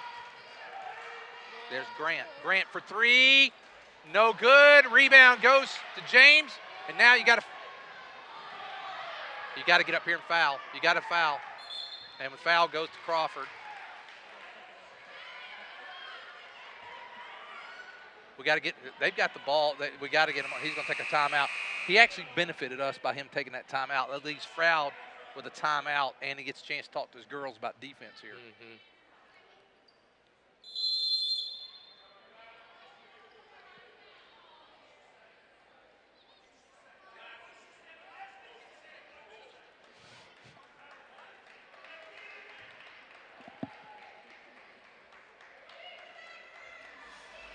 I think we're all just enjoying. We're all inside Coach Froud's huddle right now.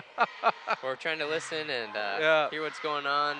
If you from home can't hear what's going on, he's just making his point that we need a foul.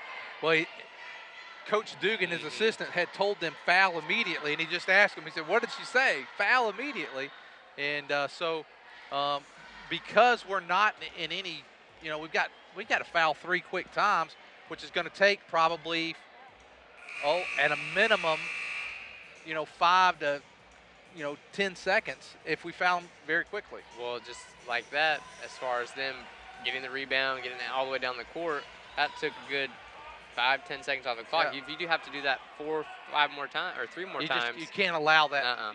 It's got to be quick. As soon as that ball comes in, you foul. Or steal it. And the ball's knocked away. Prairie Grove's got it. Great job by Elder. What a break for the Tigers.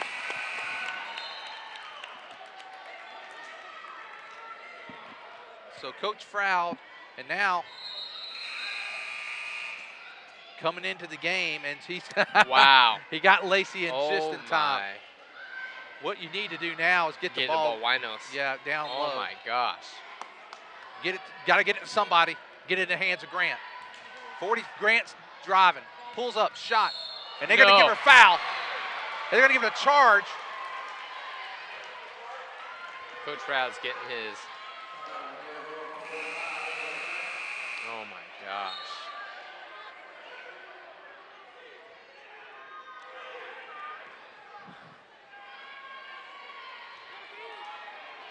Well, we got the turnover we needed, and then it was a good job by the defender. Whether she got the charge or not, she did a good job of selling it, and that's what you got to do. And I think you thought it was not a charge. I actually thought it was a charge. What I would have liked to have seen Grant do, and I think this is from the official standpoint, is everybody knows she's going towards the basket. And because of that, that's why you've got to back out and pull up and shoot that instead of go all the way driving through. And I think that's why they called it. But I can understand why, if you're Coach Froud, you've got 3 girls. It's not just the fact that there's one girl falling in front. You've got 3 all around her. She has to throw up the ball somehow, and one of those 3 didn't touch her. I think that's more of the frustration over just the fact that they called a charge. Well, Grant's got 4 fouls now with 38.6. She's got 2 shots here. It's a 1-1. So he must be counting on her making them, because he's not. It's a 1-1 with 40 seconds. He's given up the rebound. So he's got a lot of confidence in James, and there's good reason why. She knocked it down. So he's now got a little comfort with a 2-point lead.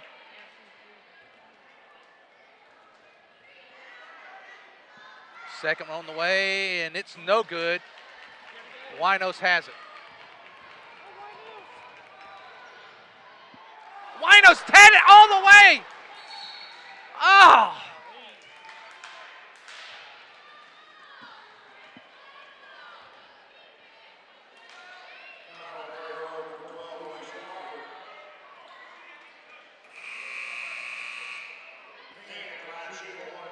Coach Froud's very frustrated. He feels like there's several girls on the court with some fouls, and he feels like the refs have missed a few down the stretch. I didn't see the number. Is that Kane at the line? Or I can't tell. And Kane knocks it down, gives them a 3-point lead. You know, Coach Froud should be frustrated. However, I do think they have been more right than wrong with their calls down the stretch. But when you've got 10 fouls with 3 minutes or whatever left in the game, or in the third quarter, like you should be expecting to get a few more calls. You got to hit the 3.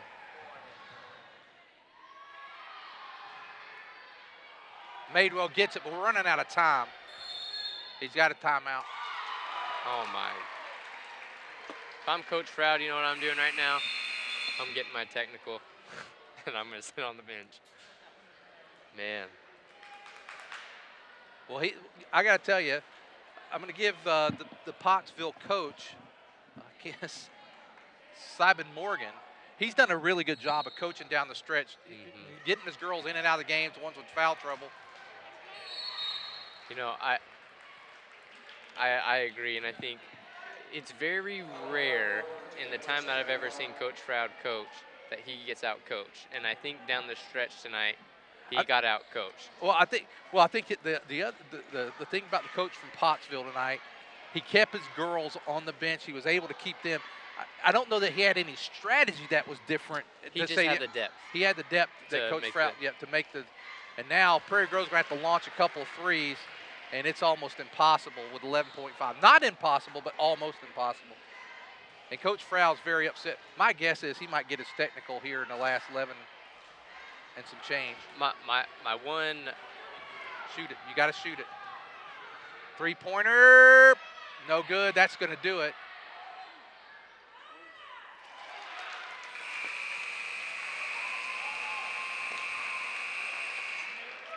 He's very frustrated, and rightfully so.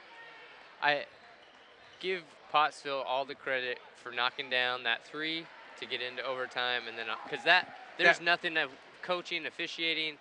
You hit your shot when you need it. You get to overtime. You could say Could have gone one way, could have gone the other as far as fouls goes at the end. The one thing I will say as far as a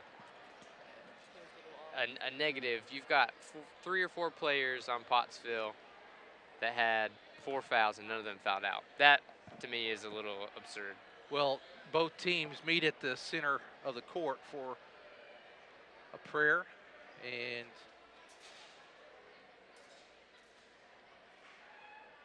as we watch and observe, great sportsmanship by both Pottsville and Prairie Grove. Congratulations to Pottsville. And now we'll get ready for the boys' game. We'll take about a 5 or 6 minute break, and we'll be back for the starting lineups of the boys' game.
Now tonight's starting lineups for this evening's final ball game. First of all, for the visitors from Pottsville. Number 4, Clayton Andrews. Number 12, Cade Mainhart. Number 15, Carter Horton. Number 21, Logan Porter. Number 33, Wesley Hikus. Head coach Shane Thurman, assisted by Garrett Hill. And now for your Prairie Grove Tigers. Number 1, Braden Reisner. Number 2, Wiley Rhodes. Number 23, Nick Coleman. Number 32, James Millwood. And number 44, John Myers. Head coach for Prairie Grove is Steve Edmiston, assisted by Ulysses Ruley.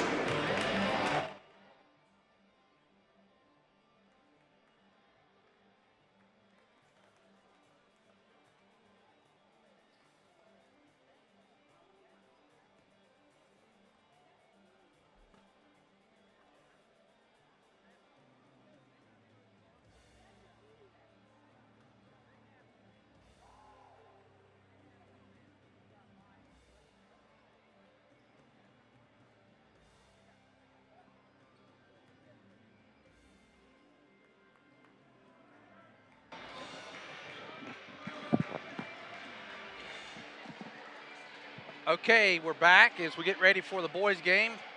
Be Nick Pullman. He'll be jumping against, well, if I can get my, against Logan Porter of the Apache. Tip goes to the Tigers.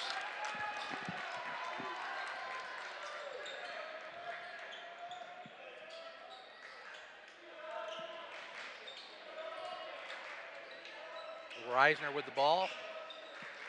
Gives up to Myers. Stolen and lost out of bounds. That was Mainhart of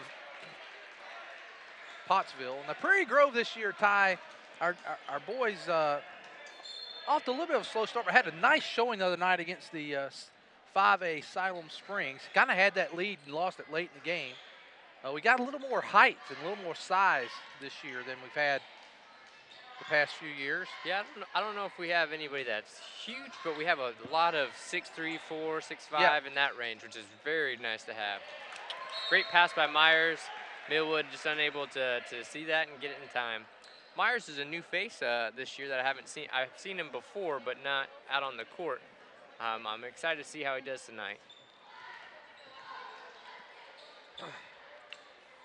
Pottsville, that Horton with the ball. He gives it to Andrews. And Hikes. Nice job inside by Carter Horton. And nice by Prairie Grove not pick up a foul there, but good. You know, I'm looking at, if you look at the two teams, they look very similar in size. Reisner to Myers. One thing to watch for tonight, I know that Prairie Grove, usually the boys struggle with a 1-3-1. Farmington usually throws that at Prairie Grove, and we usually struggle with it. Well, it's good practice anyway. Mm-hmm. Like we said earlier, this is a regional matchup, so this is a good kind of test to kind of see what the other competition's like, and then to kind of see how we handle it. Prairie Grove gets the ball as Horton knocks it out of bounds. He almost got the steal. Just underway here in the boys' game. It's 2-0 Pottsville. Rhodes, he'll take it out to the top of the key.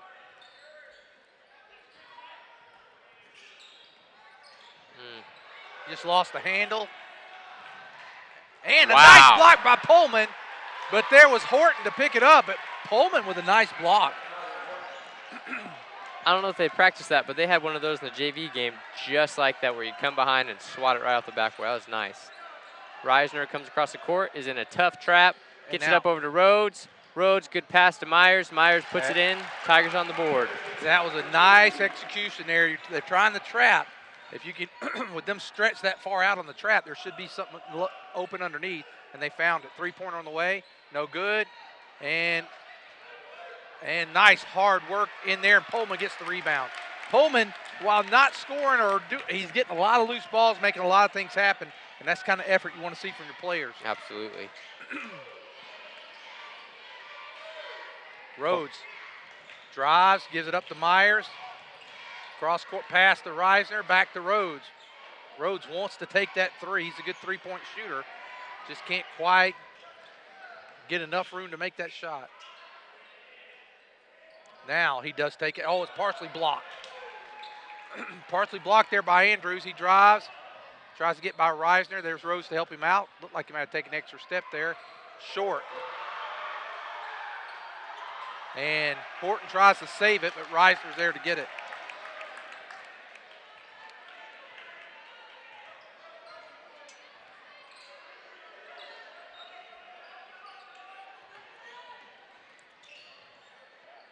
Ooh.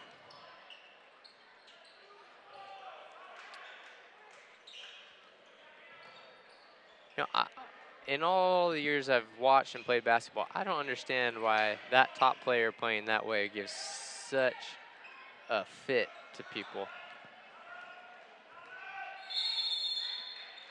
Coach Ed's going to take a timeout with 4:03 to go, halfway through the first quarter. Pottsville. In this part of the country, it's a way of life. You're going about your day without a cloud in the sky. Then suddenly, you find yourself wondering how solid your home really is. With nearly 25 years of certified experience, let our team give you the same assurance on a stormy night that you feel on a clear afternoon.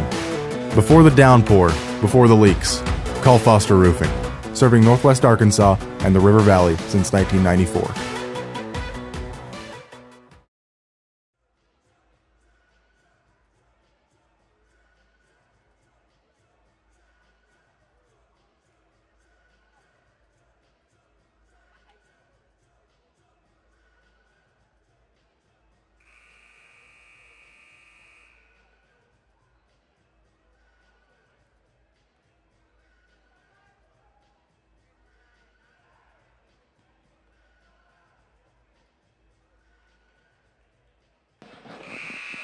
.403 to go here in the first quarter. Slow scoring, very similar to the girls' game. Not much scoring in the first 4 minutes of the game, but now the Tigers will have the ball and an opportunity to tie the game. Myers tucking his shirt in. I guess the ref said you need to get that shirt tucked in, and he is. Reisner with the ball.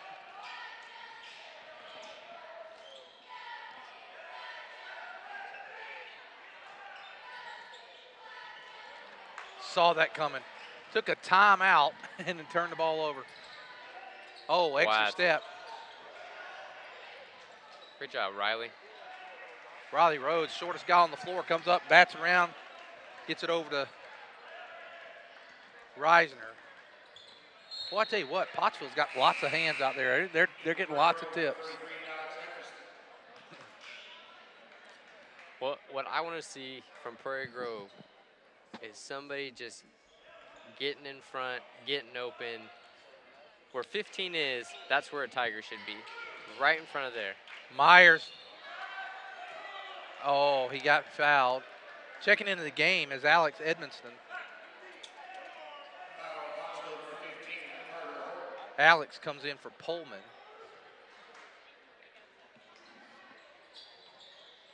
Get it out. Wow. Rhodes drives, baseline. Rhodes is just, he's getting trapped down there and just he can't see, you know, there's too many trees in the way. Yep.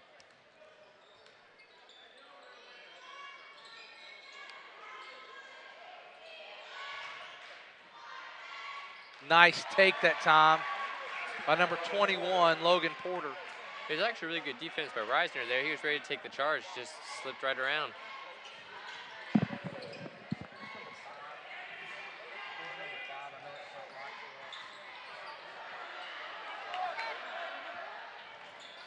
Millwood goes strong. Millwood goes strong, takes it up and in. Number 33, Hikes with the ball, passes out to 21, 15, Horton with the ball, takes it in on Millwood, looking to score, and he's gonna get a two shots on the play.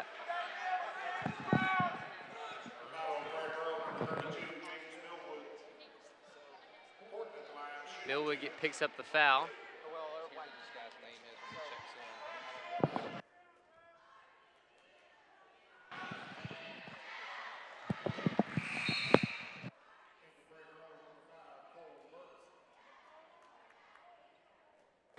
Cole Verts checks into the game for Prairie Grove, number 5.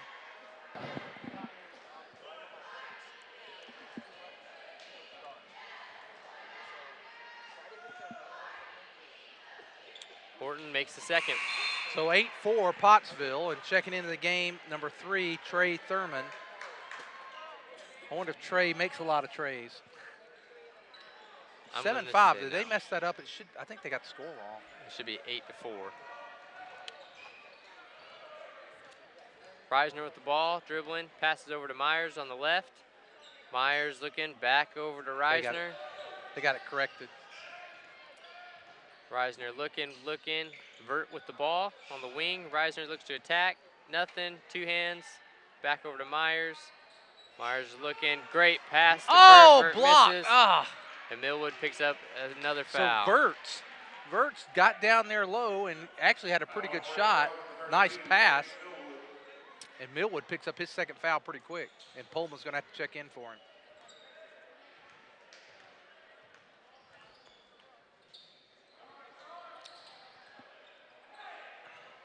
Prairie Grove's really struggling with Pottsville's defense tonight. Absolutely.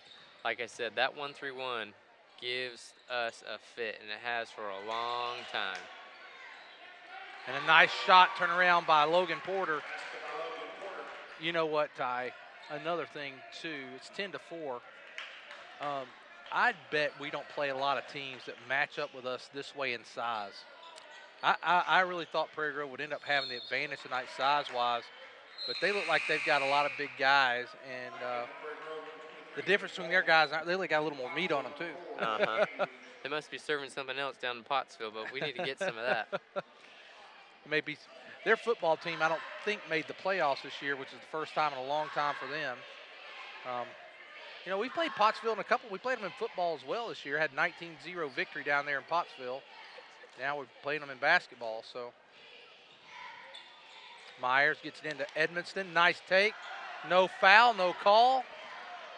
And wasn't a bad take there by Alex. You know, I think he would have had a nice, easy layup because he got bumped. He had to almost scoop it up and in, and that's where you'd hopefully like to see a foul on something like that. Battling for the rebound on a missed shot there by Hikes. And now it is Horton, and he knocks down 3. He's got 7 of the 13 points. It's 13-7, or 13-4. He keeps messing it up. Emerson with the ball, looks to shoot. Nothing, back over to Reisner. Reisner back to Edmonston. Edmonston attacks, looks, back out to Reisner. And now Verts, no good air ball there, 13-4 in the first quarter.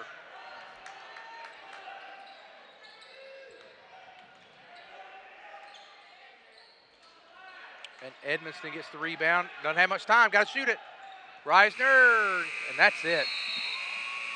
And an impressive first quarter for Pottsville. They lead at 13-4 back after this.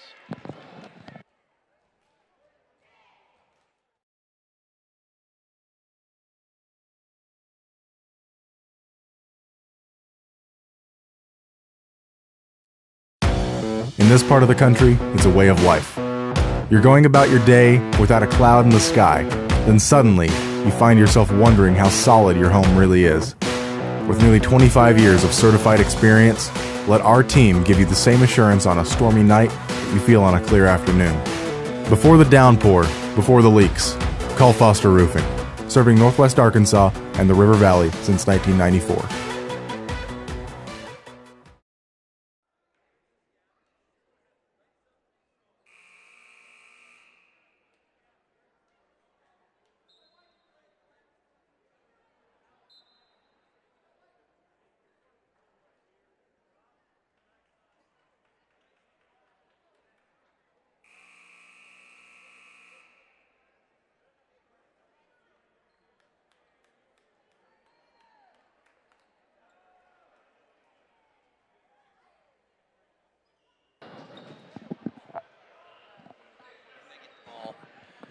on top of a 9-point lead. They had the possession arrow and can stretch it to a double-digit lead. Prairie Grove needs to stop. They need a couple stops to make some baskets. Only 4 points in the first quarter. What does the infamous Mr. Cook say?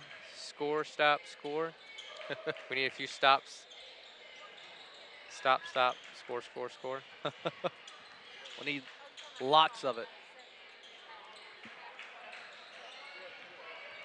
And it's Prince with the ball, and now that's Andrews, gives it up.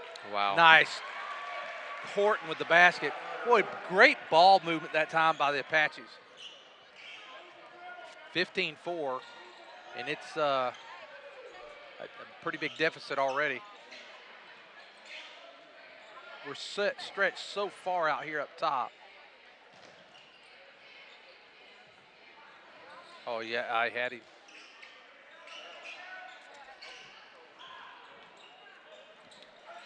Verts with the ball. Cross court to Reisner. There's Rhodes. Pulls up, got a two-pointer, got it. Good shot by the Riley Rhodes. Riley Rhodes gets a basket. Quickly down the court is Manhart. And there's a layup. Should have been an easy basket. Horton with the rebound, and he's going to be fouled. I'm not sure who they're going to give it to, Pullman or Edmonston. They'll give it to Alex.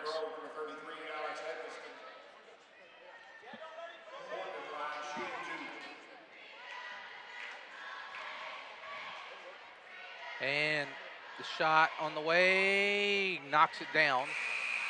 And Horton with 9 points in the game already.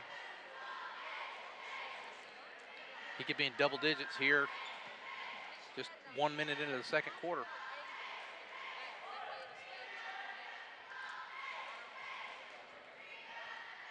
Second shot on the way from Horton, and this one is good as well. He's got 10 points, 17-6.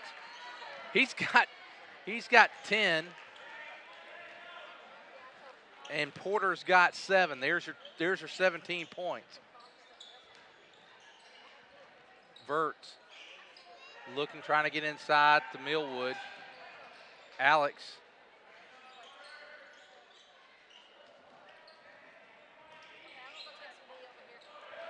Alex gets it.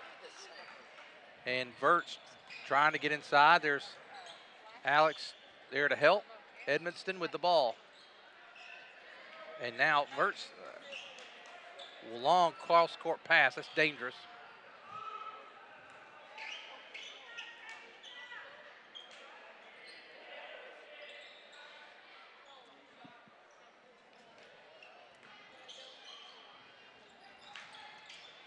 You know, if I'm Verts, if I'm Millwood, if I'm Riley, you got to take it. No, I want the ball. Like, I want the ball. So go get it. I mean, it's one of those things where I know you're trying to run an offense. I know you got to kind of sit back in some spots, but like in today's game, you want to score. You gotta score. And Alex does it finally. You're right. And let's see, we've got a timeout, 30-second timeout by Coach Shane Thurman of Pottsville. No, you were saying you want the ball, and boy, we needed something to give us a spark of some sort. And Alex Edmonston knocks down a three. Well, and one of those things that you got to appreciate with Alex right there is you've spent 10 back and forth touches between you and Reisner. At some point, like, you've got to do something different. And a turnover is not going to help you, so you might as well throw it towards the basket. And I appreciate Alex at least taking a shot right there. Now, the other, like I said, those three guys in the back, you've got to want the ball. Like, holding your hand up doesn't get you the ball. So get up there, be a little bit more aggressive like you would on defense, on offense too. Well, Pottsville's going to bring it. Andrews going to toss it into Hikes. You know, I say all this, but just for those who are tuning in and watching, Coach of Pottsville gave me a little taste of this medicine a few years ago. 11 to be exact. And three-pointer on the way, no good from Horton this time. And they're going to get a foul. I believe it's going to be on Mainhart. You guys played them? No, this is the Dardanelle coach with Pinckney. Ah. Yep, had a nice chat with him earlier tonight. So he said he's been coaching for 25 years, and you can see some of that kind of shining, especially with that 1-3-1. He's done a good job, and he did a good job down at Dardanelle. You said Darnell, right? Darnell. That year, when they gave us the fit, that was they ended up being runner-up that year. There'll be a foul that time on Hikes. Fouls pretty even, 3 apiece.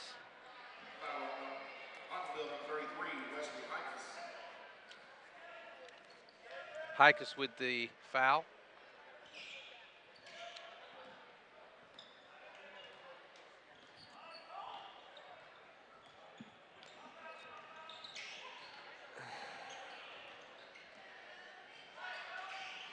There, nice. Nice. That's great execution. Cuts the lead down to 6. Probably the best executed play we've seen from the boys tonight. Andrews thought about the 3, gives it up, and Porter knocks down the 3. Porter's hot. He doesn't have a great looking shot. But Maybe it's because he lefty, but man, he knocked it down. Doesn't have to look good, just has to go down. That's Sean Marion.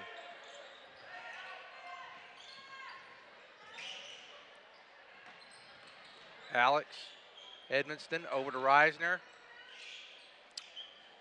Myers back in the game.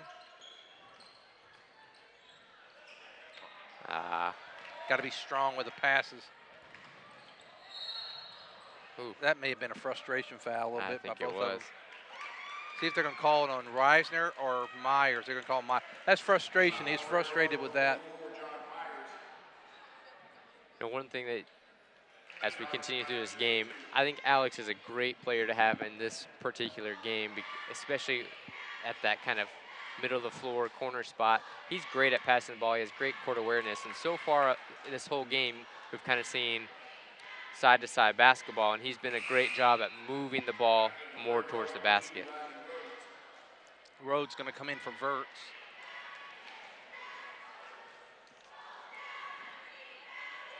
.353 to go here in the first half. Pottsville's led throughout. They've had as big as 11-point lead. It's 10 now, and make it 11, back to 11-point lead, 22-11. And the Tigers, this is where you got to score. We turn it. Well, there's Millwood, and Millwood lays it up and in. That's what we got to do. We got to get down there before they can get it set up.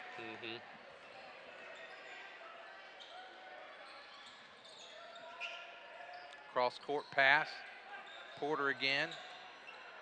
Porter. He'll shoot it. Rhodes comes down with the rebound. Yeah, I thought he was a lefty, but I watched him shoot. He just shoots funny. He shoots low. He doesn't. Yeah. You know when I was talking about James, how she holds it up high and shoots? Right. He's kind of got the opposite, where he shoots it down from his hip. But it goes in. Goes in, it goes in. Can't argue that. 3:25 to go. Prairie Grove's going to take a timeout. We'll do it with them. They trail by 9. To buy a new recliner, a sofa, or maybe you need a box springs and mattress. Well, look no further than Harton Furniture in Prairie Grove. Terry Harton works hard to keep his showroom fully stocked, so if you pick something out, you can go home with it right then. But also, custom orders are no problem. If there's something you want, he can have it in just a few days. With over 20 years in the furniture business, great customer service, and excellent prices, Harton Furniture is the place for you. Located on Highway 62 between Farmington and Prairie Grove. Come by Harton Furniture. He'll treat you right. Harton Furniture is a proud supporter of Prairie Grove Tiger Athletics.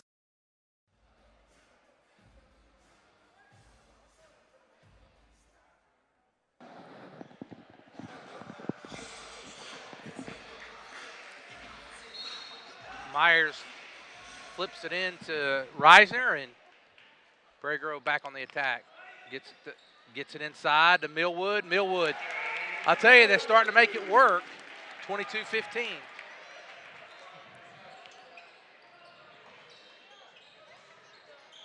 And it throw it away. Great job. For me, it's a critical possession if you're Prairie Grove. You've got to come away with a basket on this one to make this somewhat of a ball game going into the second half. We've had 11 points this quarter versus the 4, so we're kind of getting a groove, figuring it out a little bit, but I think Edmonston right now is the key piece to this beating this 1-3-1. Stay in there. We've gotten it down. We've gotten it down there low a couple of times, and that's what we want. Uh-oh. They're going to call the foul here on number 33. That's Hikus. Cade Prince is going to come in for Hikus.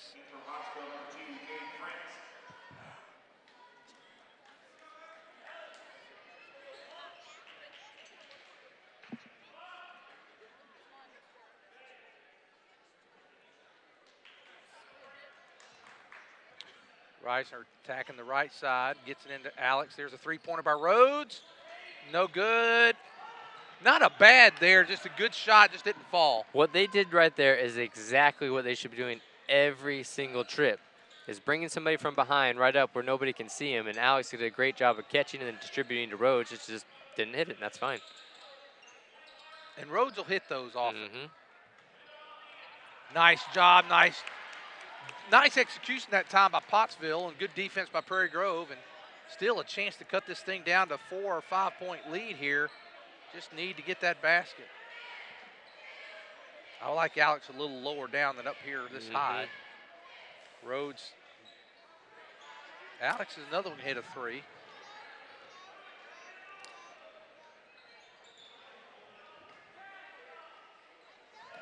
Alex looking. Good job.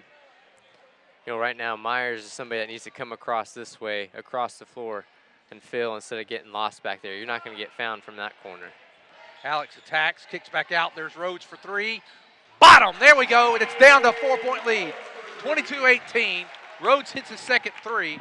I actually hit a two earlier. He hit a two. Yep. If we're keeping with Alex, I'm pretty sure Alex has got at least 4 assists so far. And here's a chance for Prairie Grove, after being down by 11, can close this thing right here before half. It's almost like you want to go a last shot. Might as well. No reason to rush here, but don't have a turnover. You know what I am surprised with as far as Pottsville is their aggression has gone down. Rhodes goes to the basket, goes up, and no good. Ah, that's exactly. Got a layup there, just needed that one to fall. Oh, and there. Oh my gosh. He walked. He double dribbled. Well, we got a break. Got a big time break there.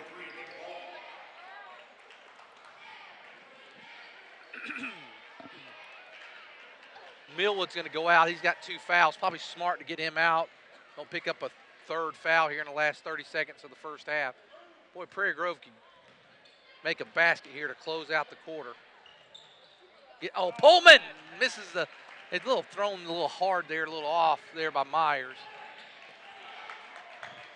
Now they're going to take the last shot. Need to stop. Go down 4 points. 4 points is okay. 4 points is okay.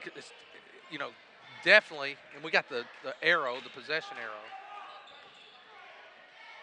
Oh, no. He's off.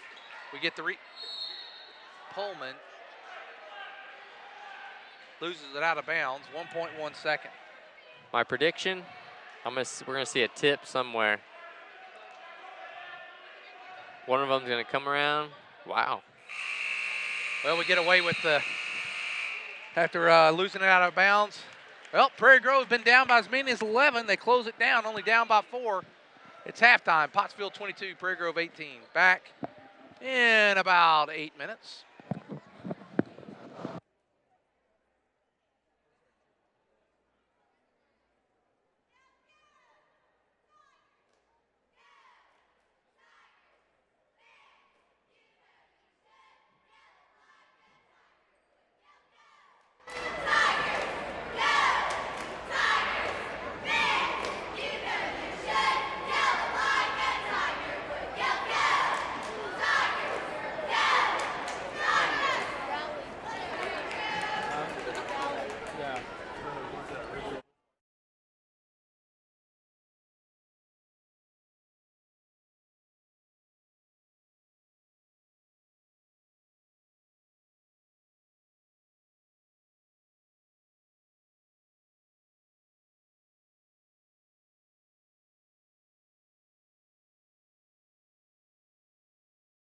Hi, my name is Matthew, and I'm going to tell you a little bit about Prairie Grove Christian Church, where our mission statement is to love God, love others, and serve others.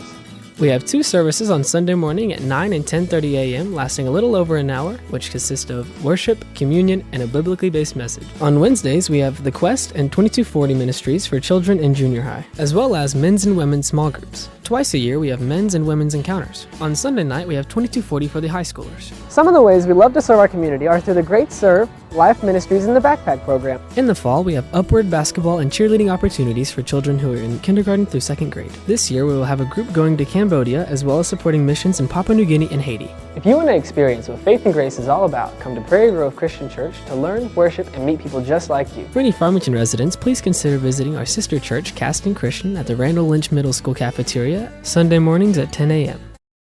To buy a new recliner, a sofa, or maybe you need a box springs and mattress. Well, look no further than Harton Furniture in Prairie Grove. Terry Harton works hard to keep his showroom fully stocked, so if you pick something out, you can go home with it right then. But also, custom orders are no problem. If there's something you want, he can have it in just a few days.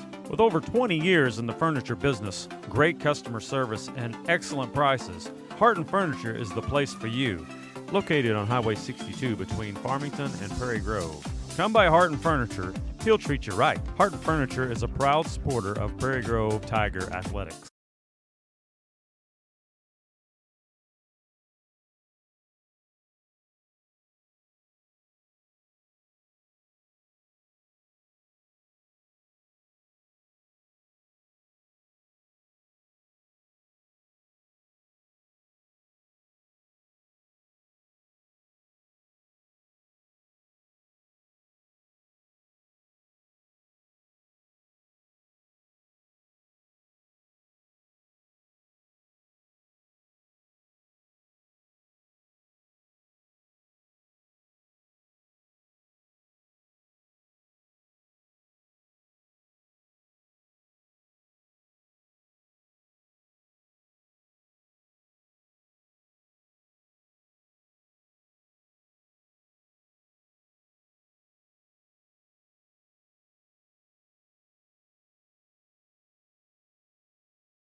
In this part of the country, it's a way of life. You're going about your day without a cloud in the sky, then suddenly you find yourself wondering how solid your home really is. With nearly 25 years of certified experience, let our team give you the same assurance on a stormy night that you feel on a clear afternoon. Before the downpour, before the leaks, call Foster Roofing, serving Northwest Arkansas and the River Valley since 1994.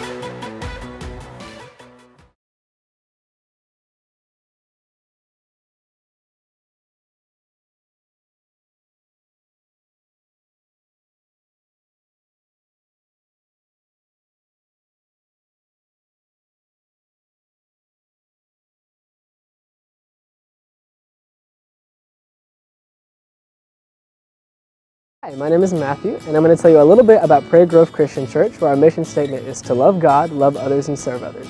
We have two services on Sunday morning at 9 and 10:30 a.m., lasting a little over an hour, which consist of worship, communion, and a biblically based message. On Wednesdays, we have The Quest and 2240 ministries for children in junior high, as well as men's and women's small groups. Twice a year, we have men's and women's encounters. On Sunday night, we have 2240 for the high schoolers. Some of the ways we love to serve our community are through the Great Serve, Life Ministries, and the Backpack Program. In the fall, we have upward basketball and cheerleading opportunities for children who are in kindergarten through second grade. This year, we will have a group going to Cambodia, as well as supporting missions in Papua New Guinea and Haiti. If you want to experience what faith and grace is all about, come to Prairie Grove Christian Church to learn, worship, and meet people just like you. For any Farmington residents, please consider visiting our sister church, Caston Christian, at the Randall Lynch Middle School cafeteria, Sunday mornings at 10 a.m. To buy a new recliner, a sofa, or maybe you need a box springs and mattress. Well, look no further than Harton Furniture in Prairie Grove. Terry Harton works hard to keep his showroom fully stocked, so if you pick something out, you can go home with it right then. But also, custom orders are no problem. If there's something you want, he can have it in just a few days. With over 20 years in the furniture business, great customer service, and excellent prices, Harton Furniture is the place for you. Located on Highway 62 between Farmington and Prairie Grove. Come by Harton Furniture, he'll treat you right. Harton Furniture is a proud supporter of Prairie Grove Tiger Athletics.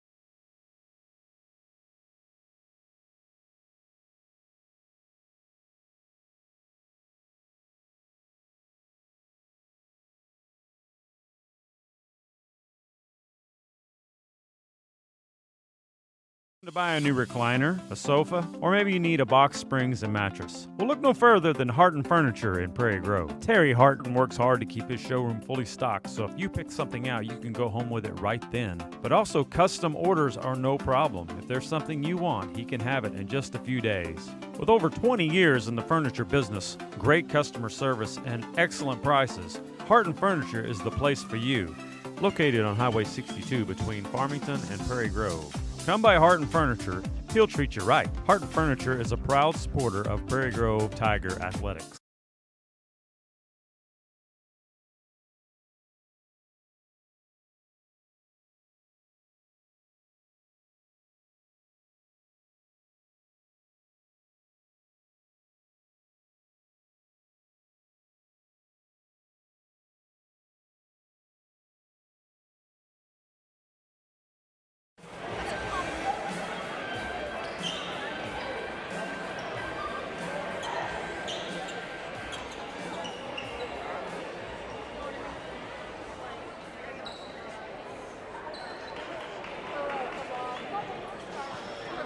Okay, we're getting ready to start the second half. Ty, I didn't ask you, how do the points look for Prairie Grove? It's easy on the other side. You've got the two. you Porter and Horton. Horton, they've got 20 of the 22. Split it down the middle. No, Alex has got 3. Myers has 2. Rhodes has 4. And Millwood has the rest. Rhodes would have 5, but he had a 3. Oh, yeah, 5 too. Yeah.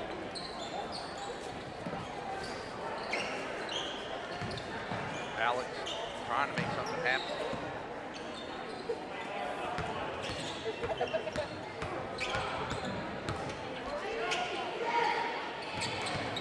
Nice take, but Myers going to get fouled. Glad he got fouled because he made a good take. Didn't really make a really good shot, but he got fouled. No, he exploded from that three-point line, got in real quick. I think he thought he was closer than he was when he pulled up, and luckily, like you said, he did get the foul. Well, he took, I like his aggressiveness there, and he rolled in the free throw, cut it down to 3.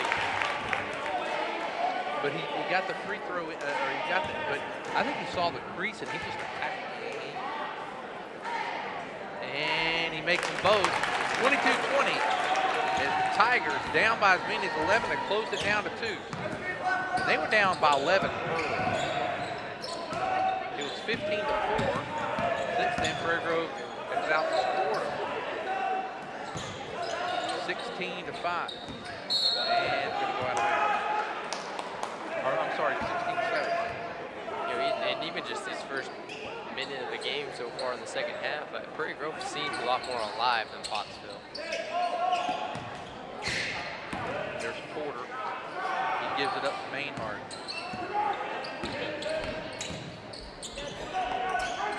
Wall. Stolen by Riley Rhodes.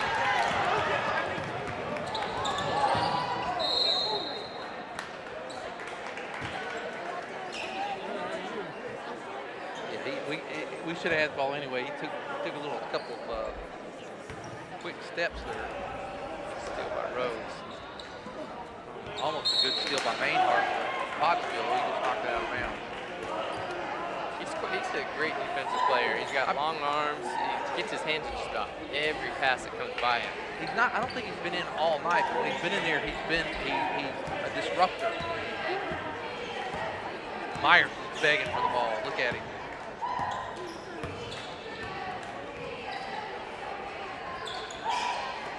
He wanted it earlier, I think.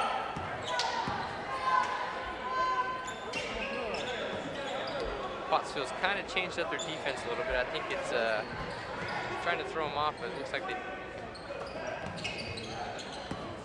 just going a little bit. I can tell right now. Alex kicks it out. Yeah, they're still in their 1-3-1. They just extended just a little bit. Rhodes for 3. Bottom! And he gives Prairie Grove their first lead of the night at 23-22. Coach Thurman's going to take a timeout. 6:02 to go. Tigers in the lead.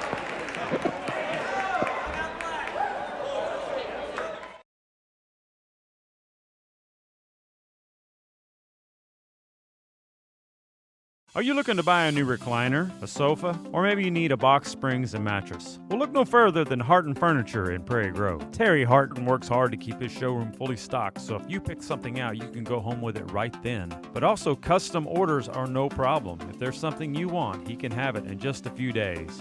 With over 20 years in the furniture business, great customer service, and excellent prices, Harton Furniture is the place for you. Located on Highway 62 between Farmington and Prairie Grove.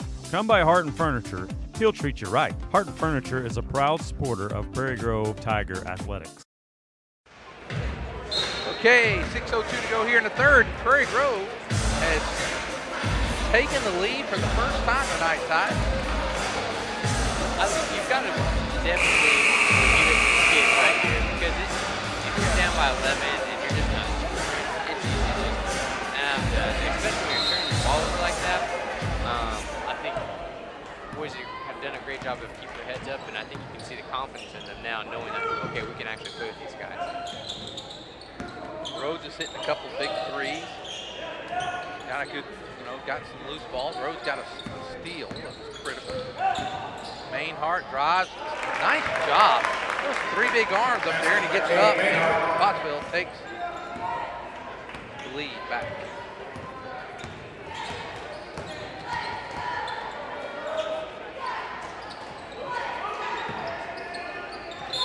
We got a break there. They're going to call Mainhart. Foul on Pottsville, 12, Kate Mainhart. That's his third. Team's second. And Thurman's going to come in for Mainhart. And for Pottsville, number 3, Trey Thurman. His foul trouble has hurt them. I think that he's been the one that was disrupting a whole lot at the beginning, but he's been on the bench quite a bit.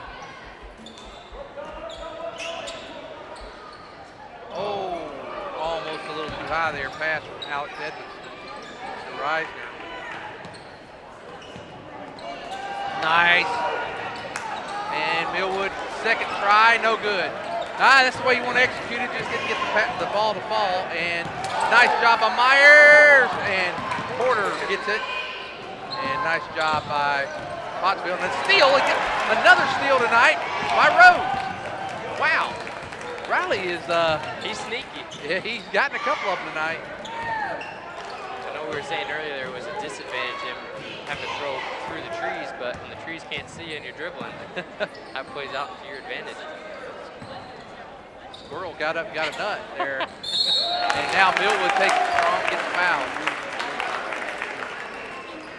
Yeah, one of the things that I really, Virgo has done a great job of kind of adjusting, playing a little bit better to this Millwood, we still have one guy when the ball goes away, for some reason they just go to the opposite corner and you get lost.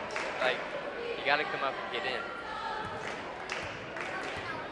3 team fouls on Pottsville already here in the second half. And Millwood, oh, I thought he was going to get a roll there, but it didn't.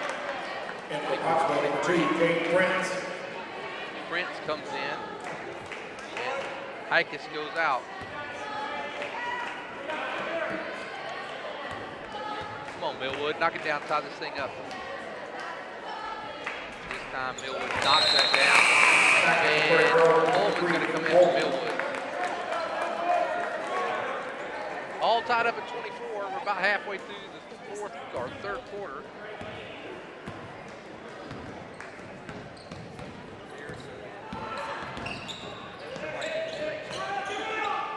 Oh, nice job. I tell you what, that time Porton did a nice job of getting positioned down low, and they get the turnover. Good job by Pottsville, but wasn't able to do anything with it. Riley Rhodes with another steal. Makes at least 4. Myers. Rhodes.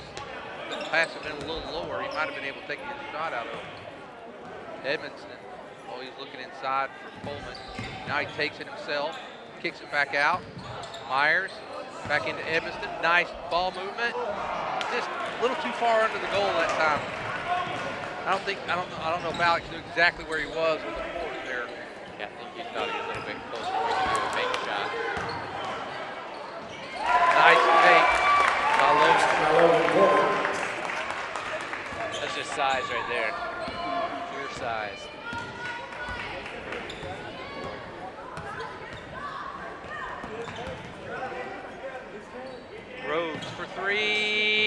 no good. Good, strong, almost rebound there by Coleman, not able to hang on to it.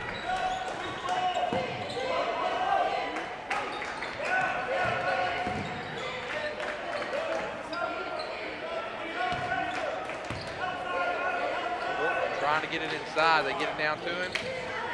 And a nice take, no call anywhere. And that was a good take that time by Porter, but he wasn't able to convert.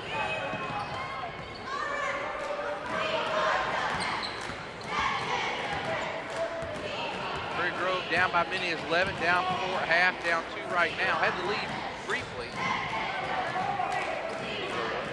As soon as made a great pass, Coleman up, and so Coleman gets the basket. It's all tied up at 26. you can tell the difference with Maine Hartson on defense is they're up, they're aggressive, but as soon as he goes out, they just shut down. Plays Great in our favor. Coleman did a nice job there, got the basket.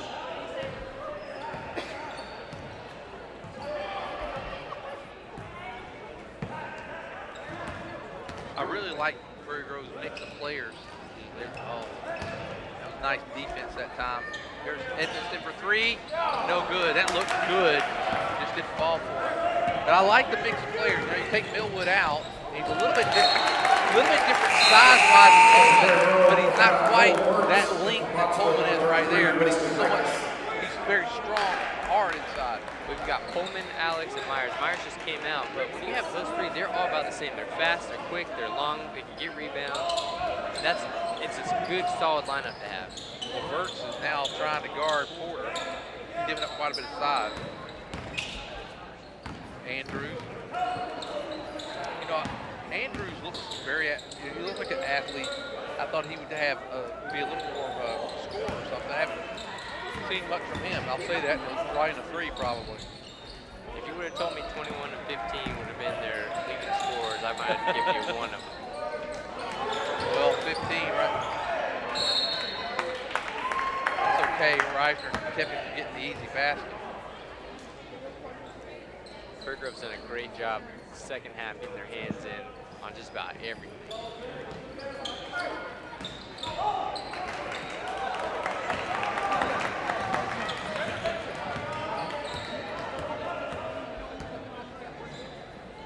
Oh, we might. Okay, it's 1:05 to go here in the third quarter. 26 all.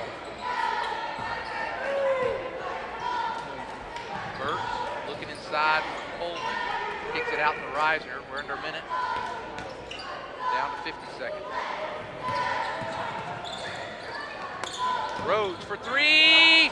Bottom! There we go! Hey! And that's the largest lead Prairie Grove's had in the game. It's 3 points. Rhodes, that's his 3rd 3-pointer. Oh, he's walked. Are you not? What? You're not calling a walk?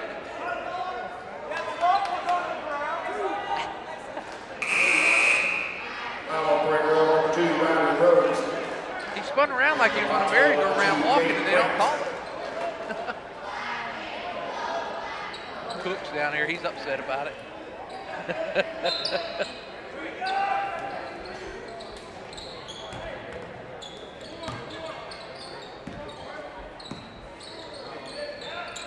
Down to 25 seconds to go here in the third quarter.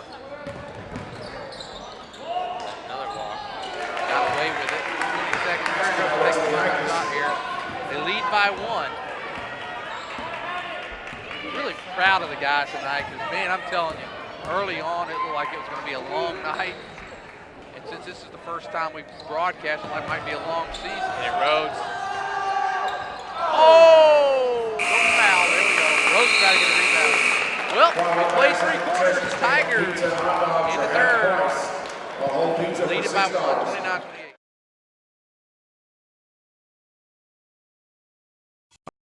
Are you looking to buy a new recliner, a sofa, or maybe you need a box, springs, and mattress? Well, look no further than Harton Furniture in Prairie Grove. Terry Harton works hard to keep his showroom fully stocked, so if you pick something out, you can go home with it right then. But also, custom orders are no problem. If there's something you want, he can have it in just a few days. With over 20 years in the furniture business, great customer service, and excellent prices, Harton Furniture is the place for you. Located on Highway 62 between Farmington and Prairie Grove. Come by Harton Furniture. He'll treat you right. Harton Furniture is a proud supporter of Prairie Grove Tiger Athletics.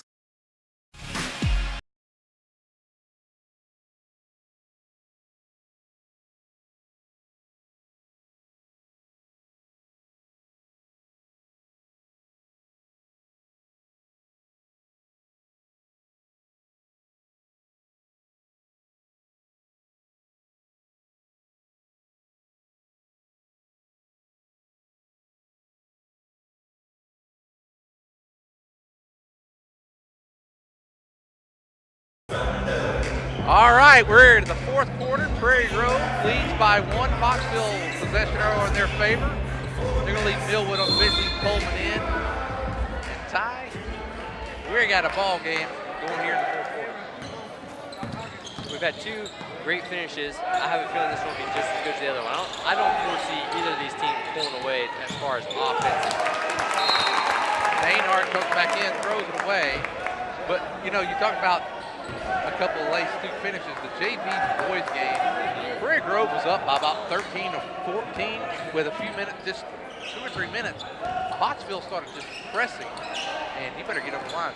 They started pressing, and wow, that was close. And they got it down and had a chance to win the game. Rhodes drives, he's going to be blocked. Kind of saw that coming. Yeah. And Mainhart for 3, got it. I was just about to make a comment about him coming in and out of the game. It's irrelevant now. Yeah. I mean, he's a difference maker. Offensively, he hasn't scored a lot of points, but he gets a lot of loose balls. I think that might be his first points tonight. You've got to get the ball over.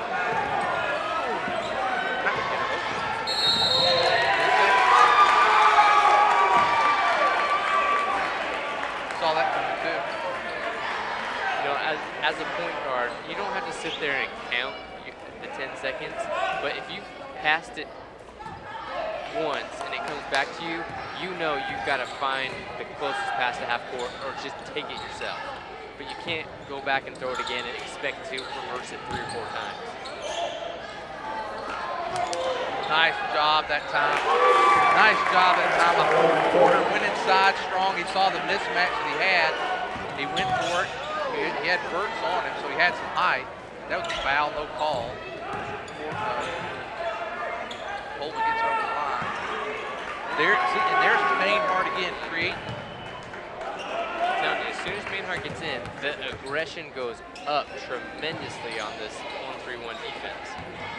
And, oh, I thought we were going to get another bottom there from Riley Rose, but it didn't go down. 33-29. They've got 5 straight. And they've taken a 4-point lead. 6:15 to go in the game.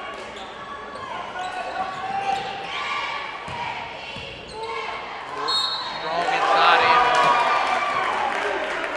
You know, that's some of the stuff they were doing earlier in the game time, and Coach Elder has given the wrong basket again. That's what you call a real home cooking right there. Just give us a few extra baskets.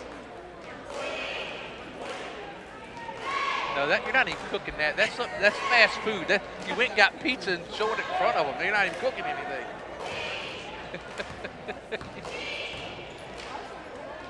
Coach Ed switches up the lineup a little bit, get a little bit bigger. Myers back in, Millwood back in. And too long, guys. And Millwood drives, lays it up. Good job by Millwood. Nice, strong move.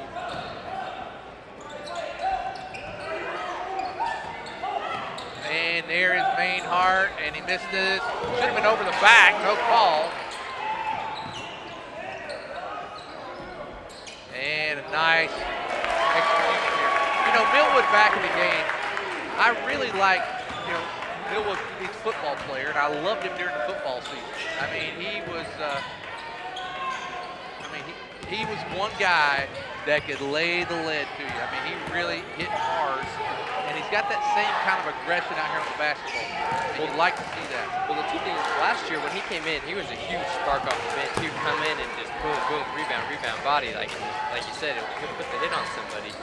Myers got the ball, tossed to Millwood. And please, Prairie Grove's got it. Good call. But he's just somebody that you know you're going to put him in the game, and you know you're going to get every last ounce of his effort. And that's what you want to see from anybody. And I think it's something that you see a little bit more. I'm not going to say it's because of football, but it's a more of a football mentality when he's in the game. They've outscored us in the first 3 minutes of the fourth quarter, 10-1.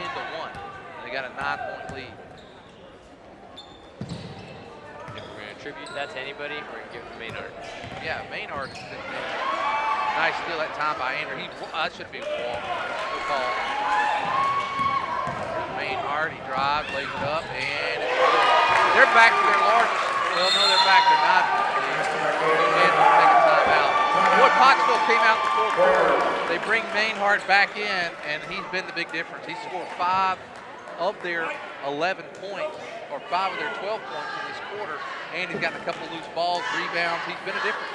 And that's the thing is, 5 points, we can handle 5 points, but what's killing us is that defense is when we don't get a chance to score, and that you can attribute to Maynard. I mean, like we were saying at the beginning of the game, 11-point lead, who's in the game? Maynard. He's out, foul trouble, every little bit of the last 3 quarters. We play, we get ahead, comes back in, and we're right back in that hole again. If you look at it, you've got Horton with 13 and Porter with 14. There's 27. Maynard's got 8. And there is 35 of their 40 points. And you've got to think of this too. Since they had that lead where Horton and Porter had 10, they've only scored 3 and 4 points. Like, they haven't done much. It's really the second half. Give it to Maynard.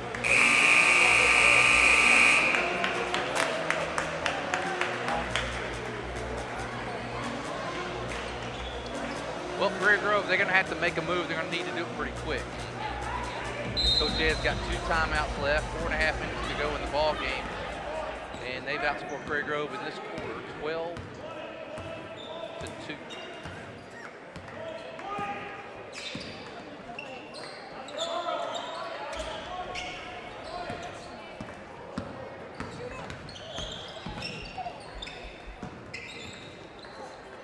Reisner for 3, no good. Nice charge for a rebound there by Myers, wasn't able to get it. Quickly down the court is Horton. He kicks it out. There's Maynard driving. He's kind of trapped there. And he called timeout. Not only is he a smart player too. We'll take it with him. 3:51. Tigers. Pottsville.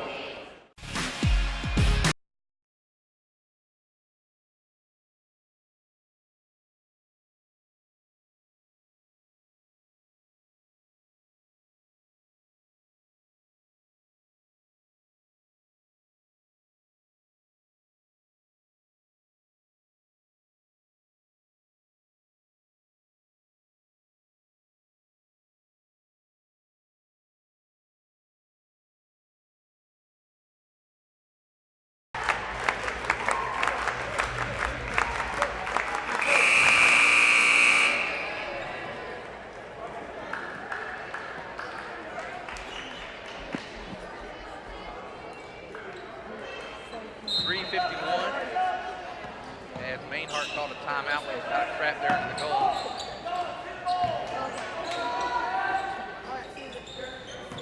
Pottsville can be very patient. And good strong rebound that time up and in by Mikes.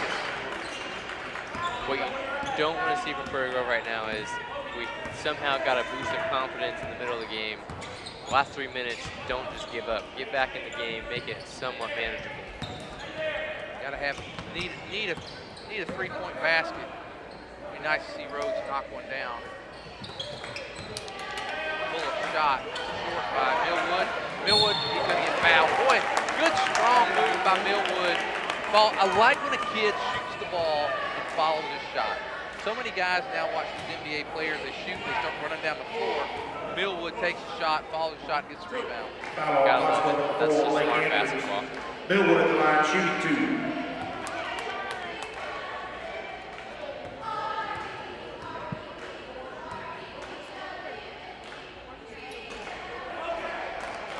Well, he went 1 of 2 last time at the line. Maybe he can knock down the second.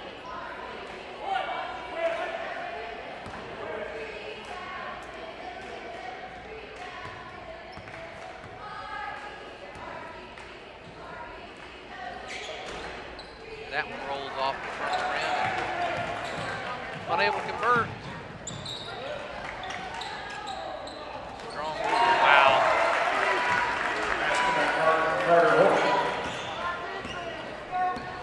Morton gets the basket, and now Pottsville has their largest lead of the game at 13.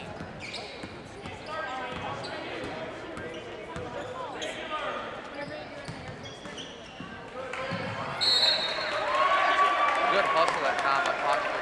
Pottsville came out strong here in the fourth quarter, and really, you know, we've been attributing it to Mainhart.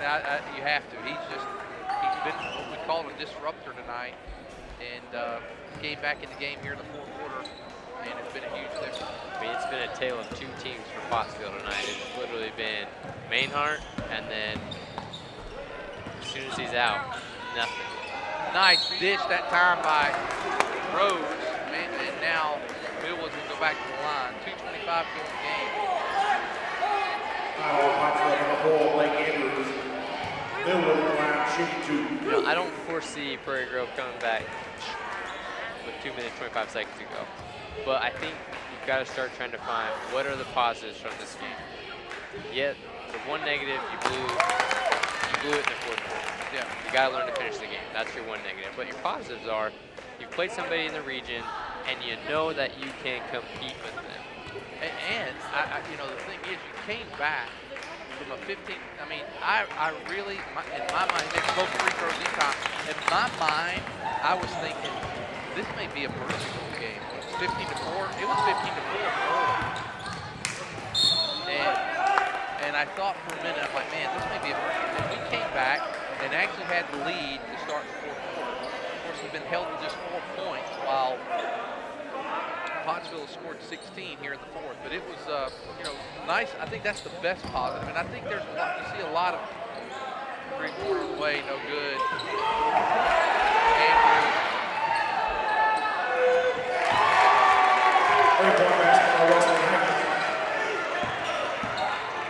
Coach Head begging for an over-the-back call, didn't get it. Back to a 13-14 lead. Evanston for the 3, no good. Reisner gets it in, goes up. Nice block. You got to give the block that time to Porter. That was clean. Nice job. Stolen by Reisner. Reisner lays it up. Reisner lays it up.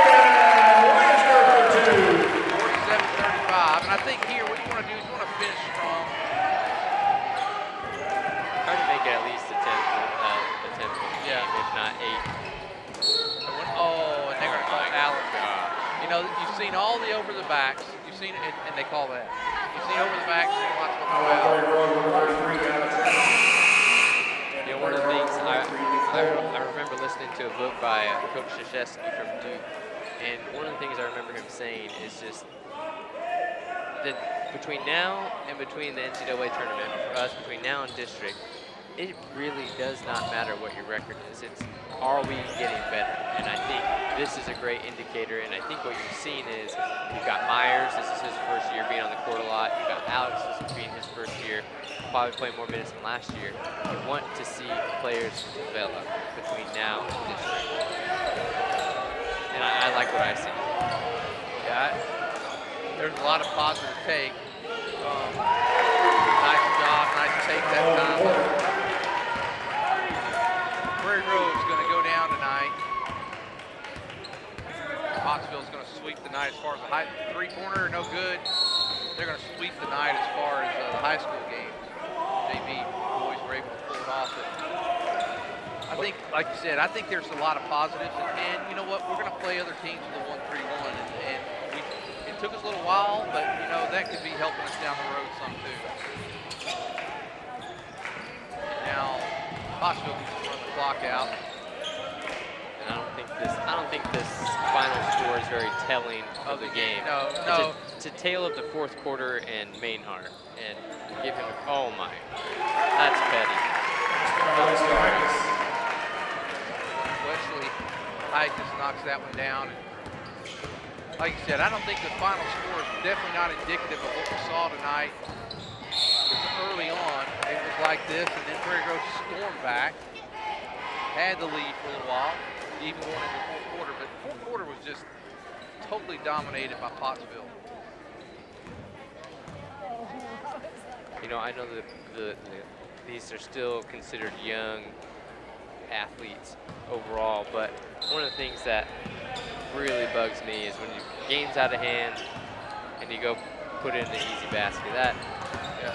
Well, and what I mean is these guys probably don't maybe know that etiquette all the way, but Yeah. this is where you just don't score. well, we didn't thank our crew tonight. We got Kevin, Kate, Mayo, and of course Miles Eubanks. We appreciate them tonight. And the final score is Pottsville 51, Prairie Grove 35. And that's going to do it for tonight. Our next broadcast is next Tuesday night, a week from tonight, when the Prairie Grove Tigers host the Lincoln Wolves. And we'll be back with you that night. Thank you. Have a great night. Go Tigers.